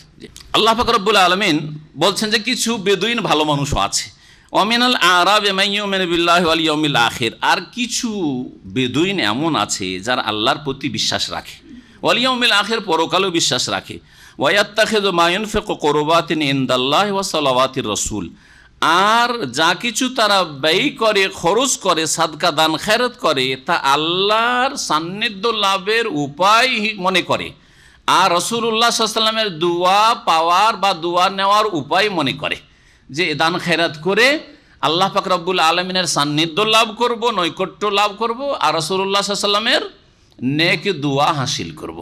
কারণ নবী করিম সাল্লাল্লাহু আলাইহি সাল্লামকে আল্লাহ পাক হুকুম করেছেন, যারা সাদকা দেবে, যারা দান খেরাত করবে, যারা যাকাত দেবে, তাদেরকে তুমি কি করো? দোয়া দাও। সামনে ওই আয়াতটি আসছে, আলা শুনে রাখো, ইন্নাহা কুরবাতুল লাহুম, নিঃসন্দেহে এটি মানে তাদের এই নিষ্ঠার সাথে, ইখলাসের সাথে দান খেরাত করা তাদের জন্য আল্লাহর নৈকট্যের উপায়, আল্লাহর সান্নিধ্য লাভের উপায়। সাইয়ুদখিলুহুমুল্লাহু ফি রাহমাতিহি, সুতরাং আল্লাহ রাব্বুল আলামিন অচিরেই তাদেরকে নিজ রহমতে প্রবিষ্ট করবেন, আল্লাহ তার নিজ রহমতে দাখিল করবেন। ইন্নাল্লাহা গফুরুর রহিম, নিঃসন্দেহে আল্লাহ পাক রব্বুল বড় মার্জনাকারী আর বড় দয়াবান। والسابقون الأولون من المهاجرين والأنصار والذين اتبعهم بإحسان رضي الله عنهم ورضوا عنه وأعد لهم جنات تجري تحتها الأنهار خالدين فيها أبدا ذلك الفوز العظيم। এই আয়াতে মুহাজিরিন আনসারদের প্রশংসা আল্লাহ পাক করেছেন। এই আয়াতে আল্লাহ পাক মুহাজিরিন আনসারকে সার্টিফিকেট দিয়েছেন, উত্তম সার্টিফিকেট। এই সার্টিফিকেটকে কেউ যদি অস্বীকার করে, অমান্য করে, তাহলে কোরআনের এই আয়াতকে অস্বীকার করলো। আর কোরআনের আয়াতকে কেউ যদি অস্বীকার করে, তাহলে মুসলিম থাকে না? কি হয় তার নাম? জি হ্যাঁ, তার নাম মুসলিম থাকে না। জি, ভালো করে শুনে রাখেন। এখন আসেন, আল্লাহ পাক বলছেন ওয়াসাবিকুনাল আউয়ালুনা মিনাল মুহাজিরিন ওয়াল আনসার, মুহাজিরিন এবং আনসারদের মধ্য থেকে প্রথম সারির যারা অগ্রণী, আস-সাবিকুন অগ্রণী যারা, আর আউয়ালুন মানে প্রথম সারির, মিনাল মুহাজিরিন মুহাজিরিনদের মধ্য থেকে মানে আগে ভাগেই যারা ইসলাম গ্রহণ করেছে প্রথম দিকেই, নবী সাল্লাল্লাহু আলাইহি ওয়াসাল্লাম যখন ইসলামের দাওয়াত নিয়ে এসেছেন মক্কাতুল মুকাররমায়, আর আনসারদের মধ্য থেকে যারা আগেই প্রথম দিকে ইসলাম গ্রহণ করেছে বিলম্ব না করে, নবী সাল্লাল্লাহু আলাইহি ওয়াসাল্লাম হিজরতের আগেই বায়াতে আকাবা উলাতে বা বায়াতে আকাবা সানিয়াতে, অথবা নবী সাল্লাল্লাহু আলাইহি ওয়াসাল্লাম হিজরতের সাথে সাথেই প্রথম দ্বিতীয় হিজরিতেই বিলম্ব না করে ওই সময়গুলিতে যারা ইসলাম গ্রহণ করে নিয়েছে, বিশেষ করে তাদের আল্লাহ পাক প্রশংসা করছেন। জি, ওয়াল্লাযীনা তাবাউ বিইহসানিন, আর যারা তাদের অনুসারী হয়েছে নিষ্ঠার সাথে, তাদের অনুসারী হয়েছে মানে পরবর্তীতে তারা ইসলাম গ্রহণ করেছে নবী সাল্লাল্লাহু আলাইহি ওয়াসাল্লামের জীবদ্দশায়, হয়তো ইসলামে বিলম্ব হয়েছে পঞ্চম হিজরিতে, ষষ্ঠ হিজরিতে, অষ্টম হিজরিতে মক্কা বিজয়ের পরে, নবী সাল্লাল্লাহু আলাইহি ওয়াসাল্লামের ইন্তেকালের পূর্বে তারাও সাহাবী, ঠিক না? তারাও এতে শামিল। এবং তার সাথে সাথে অনুসারী নবী সাল্লাল্লাহু আলাইহি সাল্লামের সাহাবায়ে কেরামদেরকে যারা পেয়েছেন তাদেরকে কি বলা হয়? তাবেঈন। তারাও এবং তাবেঈনদেরকে যারা পেয়েছেন নিষ্ঠার সাথে, ইখলাসের সাথে, তারা হচ্ছে তাবা তাবেঈন। এমনকি কিয়ামত পর্যন্ত যারা এই পথের পথিক হবে সকলকে আল্লাহ এই আয়াতে শামিল করেছেন, কিন্তু একটা শর্তের সাথে। সে শর্তটি কি আছে? ওয়াল্লাযীনা তাবাউহুম, যারা সাহাবায়ে কেরাম মুহাজিরিন আনসারদের অনুসারী হবে, বিইহসানিন মানে বিইখলাসিন, নিষ্ঠার সাথে, সদ্ব্যবহারের সাথে, সদাচরণের সাথে, ইহসানের সাথে। ইহসানের সাথে। ইহসানের বিপরীত কি হয়? কি হয়? ইখলাসবিহীন, তাদের আন্তরিকতা ছিল না, নিষ্ঠা ছিল নিষ্ঠাবিহীন। তারা অনুসারী পরে এসেছে, তাবেঈনদের যুগে এসেছে বা তাবা তাবেঈনদের যুগে এসেছে, কিন্তু তাদের আকীদা, আমলে, ইসলামে, আখলাকে কি ছিল না? ইখলাস, নিষ্ঠা ছিল না, বা সদ্ব্যবহার ছিল না। সদ্ব্যবহারের বিপরীত হচ্ছে খারাপ আচরণের সাথে। তারা তাবেঈনদের যুগ পেয়েছে, তাবা তাবেঈনের যুগ পেয়েছে, কিন্তু খারাপ আচরণের সাথে। তারা কি এতে শামিল হবে? তারা শামিল হবে না। আমি এই কথাগুলি কেন বললাম, যখন ভেঙে বলবো বুঝতে পারবেন। কারণ তাবেঈনদের যুগে, তাবা তাবেঈন যুগে কিছু লোকের এমন ছিল যারা জালেম ছিল, যারা খুন করেছে, যারা অত্যাচার করেছে, তারা যাতে করে এতে শামিল না হয় তাদের ক্ষেত্রে আমরা নীরবতা পালন করব। যা তারা করেছে, অন্যায়গুলি করেছে, তাদের ভালো আমলও ছিল, কিন্তু যে অন্যায়গুলি করেছে সেই জন্য নবী সাল্লাল্লাহু আলাইহি ওয়াসাল্লাম যেমন হাদিসে বলেছেন, আফযা ইলা মা কাদ্দামা, যা কিছু দুনিয়ায় করেছে আল্লাহর কাছে গিয়ে তা পেয়ে গেছে। অপরাধ করেছে, খুন করেছে, অত্যাচার করেছে, কারো হক নষ্ট করেছে, সুতরাং আল্লাহ পাকের কাছে গিয়ে পেয়ে গেছে। কিন্তু এই প্রশংসায় শামিল কারা হবে? সাহাবায়ে কেরাম মুহাজিরিন আনসার, হয় মুহাজিরিন আর না হলে আনসার, এবং তাদের যারা নিষ্ঠার সাথে অনুসারী, সদাচরণের সাথে অনুসারী। মানে তার মানে কি? যেই ইসলাম সাহাবায়ে কেরামদের যুগে ছিল সেই ইসলাম পালন করে না, তাতে নতুন কিছু মরিচ মশলা লাগিয়ে। বলেন, এখনকার যুগে যারা কিছু এমন ইসলাম পালন করছে, ধর্মকর্ম করছে, যা নবী সাল্লাল্লাহু আলাইহি ওয়াসাল্লামের যুগে সাহাবায়ে কেরামদের যুগে ছিল না, তাদের মধ্যে ইহসান আছে কি? নাই। কারণ তারা সাহাবায়ে কেরামদের জামানার ইসলাম পালন করেন। এখন সাহাবায়ে কেরামদের জামানার ইসলামটা ভালো করে চোখ খুলে দেখুন, সেই যুগে মাজার ছিল, পাকা কবর ছিল না? নবী সাল্লাল্লাহু পাকা কবর, কোন জায়গায় পাকা কবর তো দূরের কথা, যদি উঁচা কবর থাকে তো গুড়িয়ে দিও, বরাবর করে দিও বলেছেন আলীকে, বলেন নাই? হ্যাঁ, সেই যুগে কবরে চাদর চড়ানো থাকতো, ফুল দেওয়ানো থাকতো। কবর কি মসজিদে দেওয়া হইতো না? লানত করেছেন মসজিদে কবর যারা দিবে তাদের ওপর, বা কবর যারা মসজিদ তৈরি করে তাদের ওপর। সেই যুগে কি কবরে ওরস লাগতো? সেই যুগে কি কবরকে মাজার বলা হইতো? সেই যুগে কি কবর পূজা হইতো? কবরে খাসি মোরগ জবাই করা হইতো? রাসূলুল্লাহর কবরে, সাহাবায়ে কেরামের কবরে, আবু বকর, ওমর, উসমান কারো কবরে কি খাসি মোরগ জবাই করা হইতো? ভিড় ভাড় লাগানো হইতো, ধুমধাম হইতো, ওরসের মেলা লাগতো। সেই যুগে কি মিলাদ হইতো? না 500 বছর পরে মিলাদ শুরু হয়েছে? বলুন, নবী সাল্লাল্লাহু আলাইহি ওয়াসাল্লাম এরা মিলাদ করেছেন, জন্মবার্ষিকী পালন করেছেন না? শুরু করেছে কারা? ইহুদি মুনাফিকরা যারা নিজেদেরকে ফাতিহ বলেছিল, ওবাইদি বংশ, রাফেজি শিয়ারা মিশরের শাসকরা, আর ওদের কাছ থেকে ইরাকের সুন্নি বিদাতিরা নিয়েছে, আর এই সুন্নি বিদাতিরা পাচার করেছে আফগানিস্তান, ইরান হয়ে ভারতে পাচার করেছে। তাহলে এই মিলাদ, নবী সাল্লাল্লাহু আলাইহি ওয়াসাল্লামের ঈদে মিলাদুন্নবী পালন করা মদিনারও সুন্নাত নাই, মক্কারও সুন্নাত নাই। এ হচ্ছে রাফেজিদের সুন্নাত।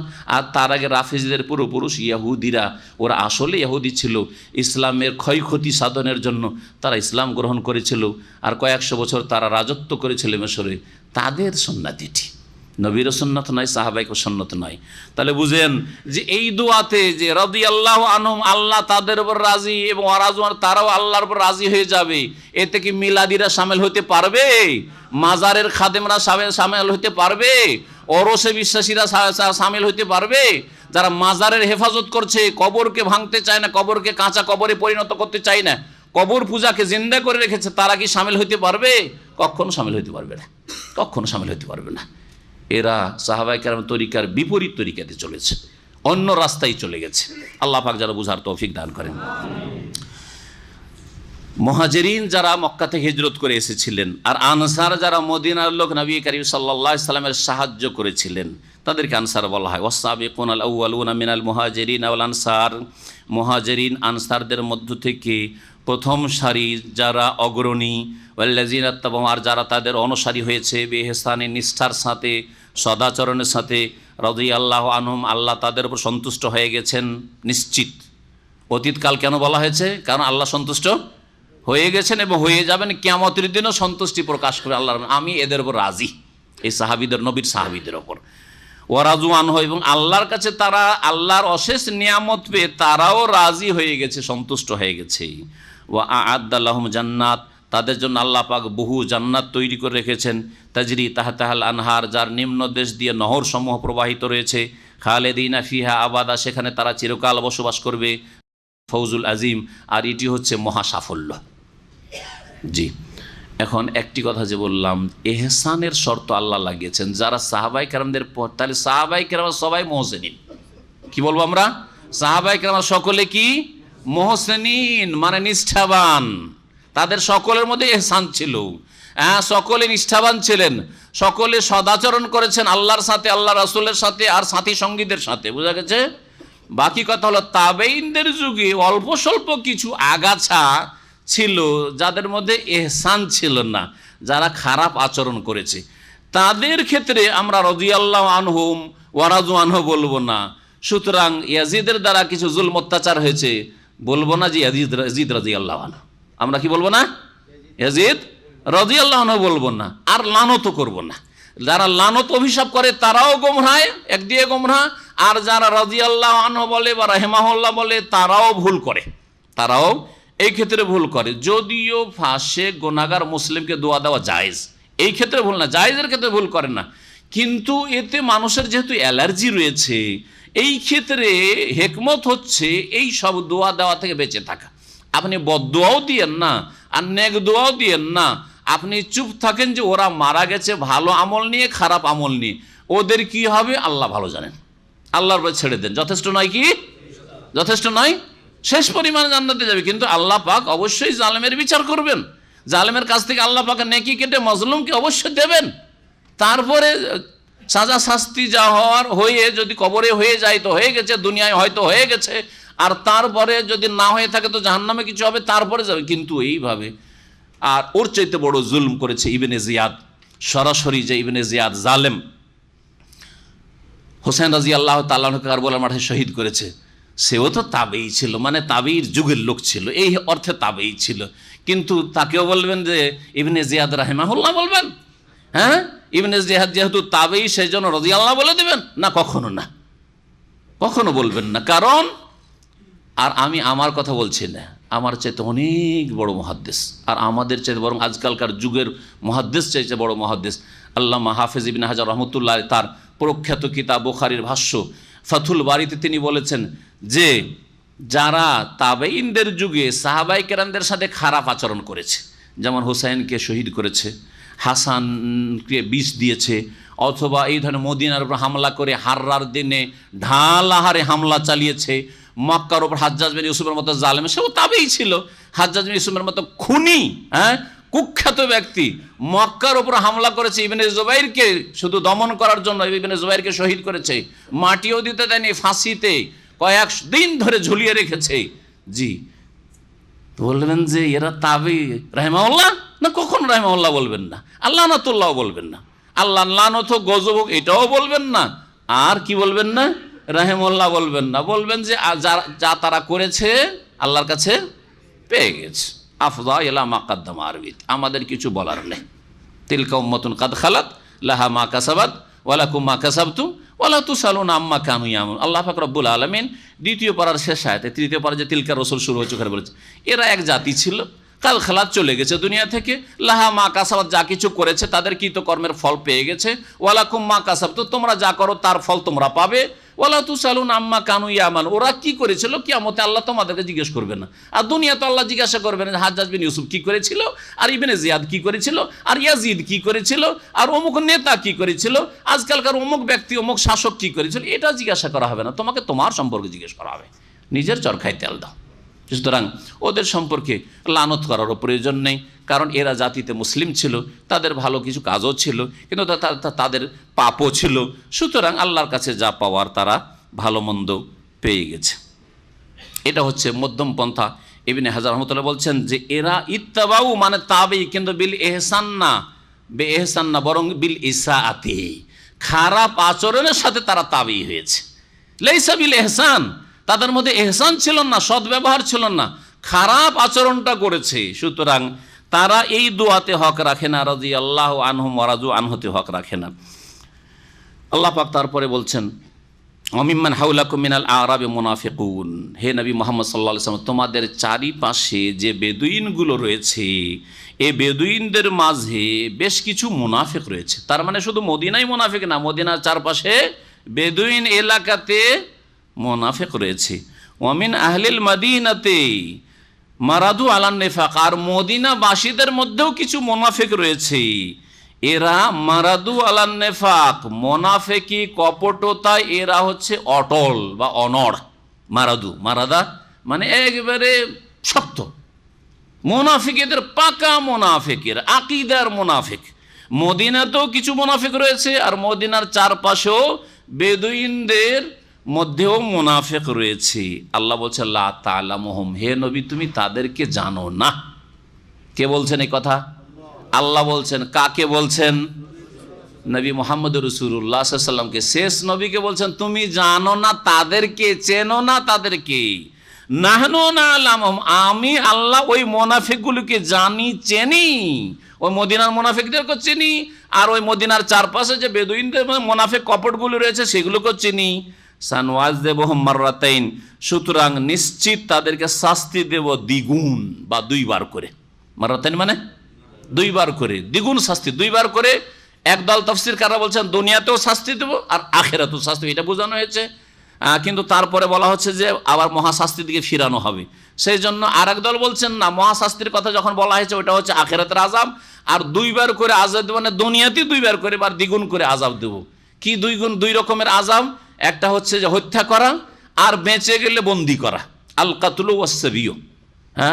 আল্লাহ পাক রব্বুল আলামিন মুজাহিদদের মাধ্যমে এদেরকে কখনো হয়তো এরা হতাহত হবে, আর না হলে এরা বন্দী হয়ে আসবে, এদেরকে হত্যা করা হবে অথবা বন্দী করা হবে। আবার কেউ কেউ বলছেন যে মুনাফিকদের বিরুদ্ধে যেহেতু অস্ত্রের লড়াই হয়নি, সুতরাং এখানে আযাবের অর্থ হচ্ছে দুনিয়ার লাঞ্ছনা। মুনাফিক লাঞ্ছিত, দুনিয়াতে লাঞ্ছিত না, মুনাফিক দুনিয়াতে লাঞ্ছিত, লাঞ্ছনার আযাব। আর আখিরাতের আযাব হচ্ছে দ্বিতীয় আযাব। আল্লাহু আলাম।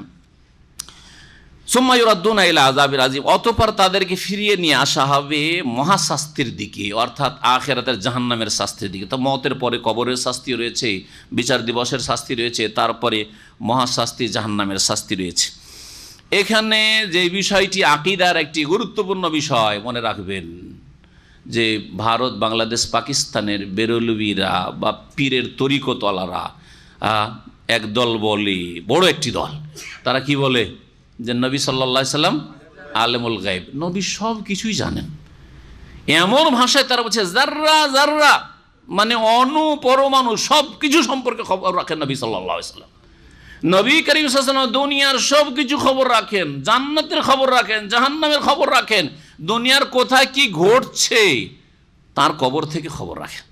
তার জীবদ্দশায় খবর রাখতেন, আর ইন্তেকালের পরেও খবর রাখেন, সব খবর রাখেন। যার ফলে কোথায় মিলাদ হচ্ছে খবর রাখেন নবী সাল্লাল্লাহু আলাইহি ওয়াসাল্লাম। এই জন্য একটা চেয়ার খালি রাখে বেরেলবিরা, মিলাদ যখন করে একটা খালি চেয়ার সাজিয়ে রাখে, আর কিছুক্ষণ পরে মিলাদ পড়তে পড়তে বলে যে একটু দাঁড়িয়ে যান, কিয়াম করেন, কিয়াম করেন, নবী তশরিফ নিয়েছেন, নবী তশরিফ নিয়েছেন, আপনারা দাঁড়িয়ে যান। জি হ্যাঁ, নবী চলে এসেছেন, কারণ জানতে পেরেছেন যে বাংলাদেশের অমুক জেলার অমুক থানায় অমুক গ্রামে কি হচ্ছে, মিলাদ হচ্ছে, যে নবী যে আলেমুল গায়ব, বোঝা গেছে। আর আগে দল নবীকে আলেমুল গায়ব মানেন না, কিন্তু তাদের বুজরুগানের দিন আবার আলেমুল গায়ব। গাঙ্গুহি সাহেব জানতে পেরে নিলেন, মুহাজির মাক্কি সাহেব জানতে পারলো। দুটো ঘটনা আছে, হাজিরা ভারত থেকে হজ করতে আসছিল, আর জেদ্দা আসার আগে পানি জাহাজে তখন হাজিরা আসতো, জাহাজ ডুবে যাচ্ছে তুফানে। ওই সময় দুটোই ঘটনা দুই সাহেব সম্পর্কে আছে, জানতে পেরে নিলেন, তো আলেমুল গায়ব হলেন না। নবী তো আলেমুল গায়ব না, মোনাফিকদের খবর রাখেন না, অন্তরের খবর রাখেন যে মোনাফিকদের কি হলো। আর ভারত থেকে খবর পেয়ে গেলেন 5000 কিলোমিটার দূর, জেদ্দার কিনারায় 1-2 কিলোমিটার আসলেই কিনারায় লেগে যাবার, ওইখানে জাহাজ ডুবে যাচ্ছে, খবর পেয়ে গেলেন। বুঝলেন না? এ হচ্ছে মুরব্বীদের প্রশংসা করতে গিয়ে শিরিক করা, বড় শিরিক করা। আর তারপরে বসে থাকতে আর কি পারেন, যখন জানতে পারেন আলেমুল গায়ব যখন হয়ে গেলেন, বসে থাকলেন? দৌড় দিয়ে এমন একবারে বাতাসের আগে দৌড় দিয়ে আসলেন, ডুবার আগে এসে দিলেন একটা ধাক্কা এরকম করে। হ্যাঁ, আর গায়ে যে কত জোর ছিল, মাশাআল্লাহ, খোদাই কুয়াত ছিল, কারণ এরা তো খোদা হয়ে যায়, তাই না? এরা বলেছে না যে এরা ফানাফিল্লাহ হওয়ার পরে খোদা, যিনি খোদা তিনি ওরা হয়ে যান, এটা সুফিদের আকীদা। তো যেহেতু খোদাই শক্তি পেয়ে গেছে, তো খোদাই শক্তি দিয়ে ওখান থেকে কোন বলতো, আবার ধাক্কা দেওয়ার কি দরকার রে বাবা? হ্যাঁ, ওখান থেকে কোন বলতো, ভারত থেকে, এই কোন যা কিনারাতে লাগ। হ্যাঁ, যেমন আল্লাহ বললেন কুলনা ইয়া নারু কুনি বারদান, ঠান্ডা হয়ে যা। আল্লাহ আরশ আজিম থেকে বলছে ঠান্ডা হয়ে যা, ঠান্ডা হয়ে গেল ইব্রাহিমের আগুন। তো ভারত থেকে কথা বলতে পারলো না, খোদাই শক্তি পেয়েছে। তো যাই হোক, ধাক্কা যখন দিল, দিয়ে একেবারে কিনারাতে সহি সালামত জাহাজ লেগে গেল, হাজিরা বেঁচে গেল। মরিদানরা তো হাত পা টিপে খেদমত করে, তো হাজি এমদাদুল্লাহ মুহাজির মাক্কির হাত পা টিপতে গিয়ে গায়ে একটু তেল মালিশ করতে গিয়ে দেখি যে এখানে ছাল উঠে আছে, এটা পার্শ্ব দেশে এখানে ছাল উঠে আছে। সত্য কিসা তাদের কিতাবে আছে, যদি কিতাব থেকে পড়ে শুনতে চান তো পড়ে শোনাবো, কিন্তু ওই সব কিসা আপনারা পড়ে নেবেন, যদি কারো সন্দেহ হয় তাহলে আসবেন। তো যাই হোক, পাতা নম্বর দিয়ে আমি যখন ওর উপরে স্পেশাল বয়ান করেছি, তখন পাতা নম্বর দিয়ে বয়ান করেছি। मुरीद बोलते हजरत आप तो घर से निकले ही नहीं, कैसे यहाँ पर कैसे हो गया, कहाँ पर चोट लग गई, কোথায় ব্যথা পেয়ে গেলেন, আপনি বাড়ি থেকে বাসা থেকে বেরো হননি, আপনি এখানে আছেন, মোরাকাবা করছেন, ইবাদতবন্দি করছেন, কোথায় ছাল উঠবে? আর বলিও না, আর বলিও না, না বলা যাবে না, না বলতে হবে কোথায় এই ছাল উঠলো আপনার, কীভাবে কি হলো আপনার বলতে হবে। আর বলিও না, একটা জাহাজ এরকম হাজিতে ডুবে যাচ্ছিল, বোম্বাই থেকে ছেড়েছে জাহাজটা, আর এসে জিদ্দা পৌঁছিবে তার আগেই ডুবে যাচ্ছিল। তো আমি কাশফের মাধ্যমে জেনে নিলাম, হ্যাঁ, এই গায়েব অদৃশ্য যখন খুলে গেল, জানতে পারলো, আর থাকতে পারলো না, ভারতে লাফ দিয়ে এসে একবারে মুহূর্তের মধ্যে, সেকেন্ডের মধ্যে এসে একটা ধাক্কা দিয়ে, একটু ধাক্কা দিয়ে জাহাজটাকে বাঁচিয়ে দিলাম, আর জাহাজের যাত্রীদেরকে বাঁচিয়ে দিলাম, কিন্তু নিজেকে বাঁচাতে পারলাম না। বুঝলেন না? নিজেকে বাঁচাতে পারলাম না, ছাল উড়ে গেল। এই হলো অবস্থা ওলিদের, এ হলো অবস্থা। এগুলো শিরকি কথা নয়, কোরআন বিরোধী কথা নয়। আল্লাহ বলছেন মোনাফে নবী, মোনাফেকদেরকে তুমি জানো না, আমি জানি। আর এরা বলছে আমরা খবর রাখি কোথায় জাহাজ ডুবছে, আর কোথায় ইবনে বতুতা বনে জঙ্গলে হারিয়ে গেল আসামের, সেই জন্য শাহজালাল লোক পাঠিয়ে দিল, যা উঠিয়ে নিয়ে আয়। ইবনে বতুতা মরক্কো থেকে এসছে, আর এর আসামের জঙ্গলে যে হারিয়ে যাচ্ছে, তো কুড়িয়ে নিয়ে উঠিয়ে নিয়ে আয়। এটা শিরকি কথা নয়, এ শিরকি কথা। বাংলাদেশের পত্রিকাতে আছে, বক্তাতে, সবচেয়ে বড় বক্তা হচ্ছে তার বক্তব্য আছে। মদিনা ইউনিভার্সিটি যখন পড়ি তখন আমাকে চেক করার জন্য দায়িত্ব দিল ওই বড় বক্তার, তো বক্তব্যগুলি শুনে চেক করলাম, তার এই কেসটা বোঝা গেছে শিরকি আকীদা নয়। ইবনে বতুতা যদি মরক্কো থেকে এসে যদি আসামের জঙ্গলে হারিয়ে থাকে, তো শাহজালাল কি করে জানতে পারলো? হ্যাঁ, কোন টেলিফোন আর মোবাইলের যুগ ছিল যে বন জঙ্গল থেকে মোবাইল করছে যে বাবা গো শাহজালাল আমি তো হারিয়ে গেছি এখানে, কি করে জানতে পারলো? আলেমুল গায়ব। হ্যাঁ, কারণ ওই তো হুলুলের মাধ্যমে আল্লাহ হয়ে গেছে, ফানাফিল্লাহ আল্লাহ হয়েছে, খোদাই শক্তিতে সব জানছে, সব খোদাই শক্তি এগুলি, এইসব শিরকি কুফরি কথা। আল্লাহ পাক যেন হেদায়েত দান করেন। তো আল্লাহ পাক রব্বুল আলামিন বলছেন, নবী এই মুনাফিকরা এত অনড় মুনাফিক, তারপরেও তাদেরকে তুমি জানো না, নাহানু আলম, আমি জানি তাদেরকে দ্বিগুণ শাস্তি দেব। আল্লাহ পাক তারপরে আয়াতে বলছেন, ওয়া আখারুন আতারাফু বিযুনুবিহিম খালাতু আমালান সালিহা ওয়া আখারা সাইয়্যান আসাল্লাহু আন ইয়াতুবা আলাইহিম ইন্নাল্লাহা গাফুরুর রহিম।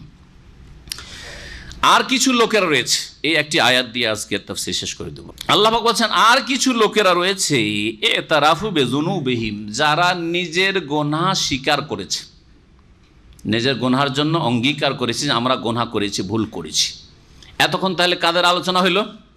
যারা খাঁটি মুনাফিক, যারা আসলে যেত না, আর মিথ্যা কসম করে আর মিথ্যা অজুহাত পেশ করে নবীর কাছ থেকে অব্যাহতি চাইলো বা ওজোর পেশ করলো যে আমরা এই কারণে যেতে পারি, নবী সাল্লাল্লাহু আলাইহি ওয়াসাল্লাম ফিরে আসলে। আল্লাহ পাক ওদের কথা বললেন। আর নবী সাল্লাল্লাহু আলাইহি ওয়াসাল্লামকে আল্লাহ জানিয়ে দিলেন যে মদিনায় এইরকম মুনাফিকগুলি আছে, মদিনার চারপাশেও মুনাফিক আছে, তুমি সাবধান, আমি জানি তাদেরকে, তুমি জানো না। কিন্তু কিছু লোকের আছে যারা কিছু গুনাহও করেছে আর নেকিও করেছে। কি গুনাহ করেছে? তাবুকে যাওয়ার হুকুম হয়েছিল, আমভাবে যে কোনো মুসলিম মদিনার তাবুকের উদ্দেশ্যে রওনা হবে জিহাদের জন্য, কিন্তু এরা যায়নি। এটা হলো তাদের গুনাহ। আর ভালো কাজ কি করেছে? এর আগে হয়তো অন্য অন্য জিহাদে শরিক হয়েছে, আর 5 ওয়াক্ত নামাজ পড়ে, তারা অন্য অন্য ইবাদতবন্দি করে, তাদের ইমানে সততা আছে, তারা অন্তর থেকে আল্লাহ এবং রসুলের প্রতি, পরকালের প্রতি ইমান নিয়ে এসছে। এগুলো হচ্ছে তাদের নেক আমল। তো আল্লাহ পাক তাহলে মুসলিম সমাজের কিছু লোকেরা ছিল নবী সাল্লাল্লাহু আলাইহি ওয়াসাল্লামের ওই সময়ে, যারা অলসতায় যায়নি, গাফিলতিতে, এই যাচ্ছি, যাবো কি যাব না, আর এদিকে খেজুর পেকেও আছে, আর এদিকে এত গরম, আচ্ছা ঠিক আছে, ওরা তো বেরিয়ে গেল, আমরা পিছনে পিছনে একটু দ্রুত গিয়ে ওদের সাথ ধরে নেব, এইরকমভাবে থেকে গেছিল না। এক কথায় অলসতা। তাহলে বোঝা গেল যে অপরাধ, একটি কাজ করে অপরাধ 2 রকমের হয়। একটা অপরাধ হচ্ছে অলসতা বশত ওই কাজটি করেননি, অত কাজটা ফরজ ছিল। আর একটা হচ্ছে যে অবজ্ঞা করে, অমান্য করে, পারবো না আমি করতে। দুটো অপরাধ একই রকম। বেনামাজি, 2 রকম বেনামাজি আছে কিনা? এক বেনামাজি আছে, আমি নামাজ পড়বো না, পারবো না নামাজ পড়তে, আপনার কাজ আপনি করেন। বাপকেও বলে দিচ্ছে, সাবালক ছেলে, তাই না?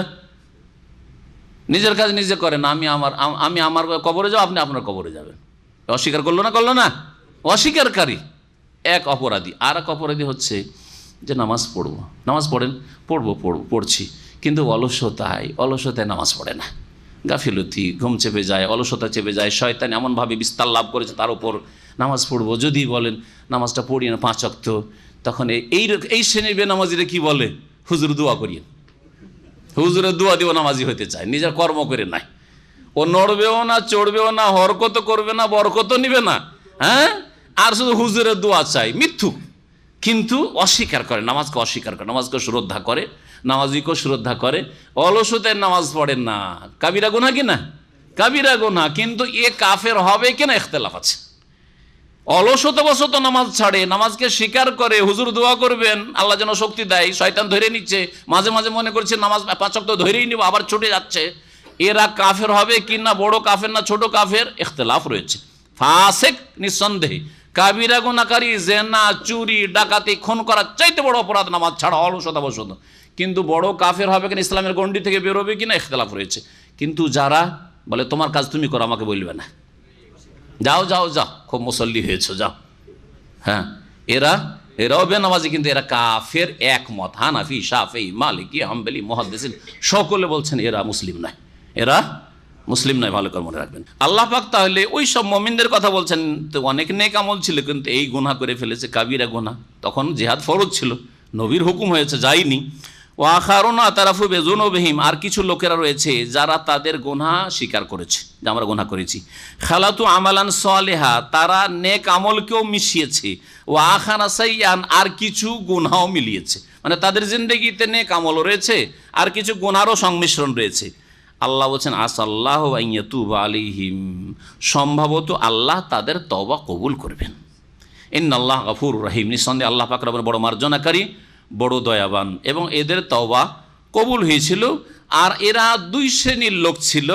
এই 2 শ্রেণীর লোকের কথা ইনশাআল্লাহ তাআলা আগামী দর্শগুলিতে হবে, যেগুলির এশা পরে দর্শ হবে। আজকে সূরায়ে তওবা শেষ করার উদ্দেশ্যে আজকে শেষ হবে না, আজকে একটা পর্ব এশা পরে হয়ে যাবে ঘণ্টাখানেক, আর আগামী সপ্তাহে ইনশাআল্লাহ তাআলা বাকিটা জুমার পরে হয়ে শেষ হয়ে যাবে। আর 2টো দর্শ বাকি আছে।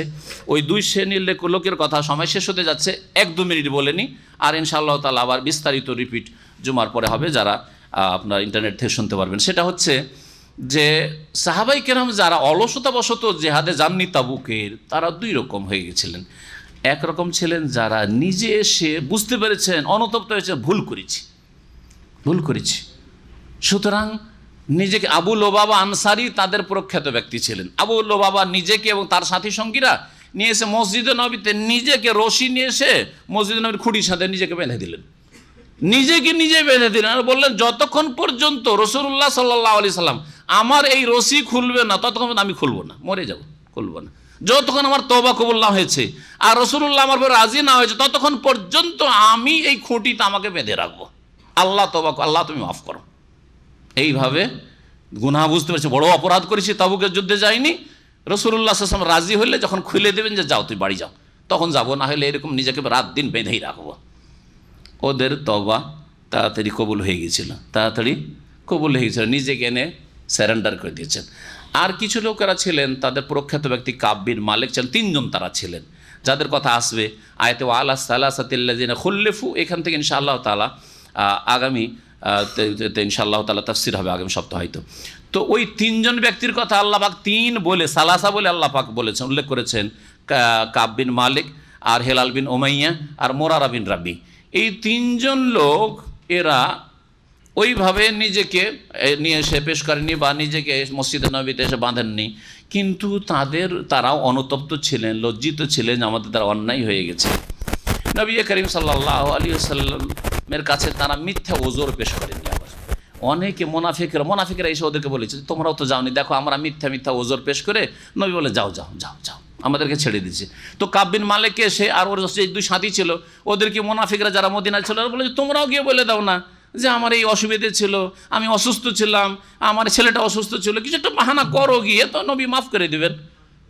মোনাফিকদের মতো বলছেন না, আমি মিথ্যা কথা বলবো না, আমার কেউ অসুখও ছিল না আর কোনো অসুবিধা ছিল না, এই যাচ্ছি আর তারপরে সাঁত ধরে নেব। তারপরে যখন চলে গেল চিন্তা করলাম যে এত দূরের রাস্তা, ওরা অনেক এগিয়ে চলে গেছে, এখন ধরতেও পারবো না ওদেরকে, যে যাক থেকেই যাই তাহলে।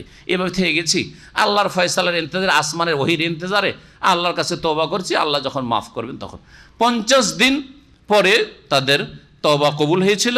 আর সহিহ বুখারীতে লম্বা হাদিস রয়েছে, ওই হাদিসটি ইনশাআল্লাহ তাআলা আগামী সপ্তাহে শোনাবো।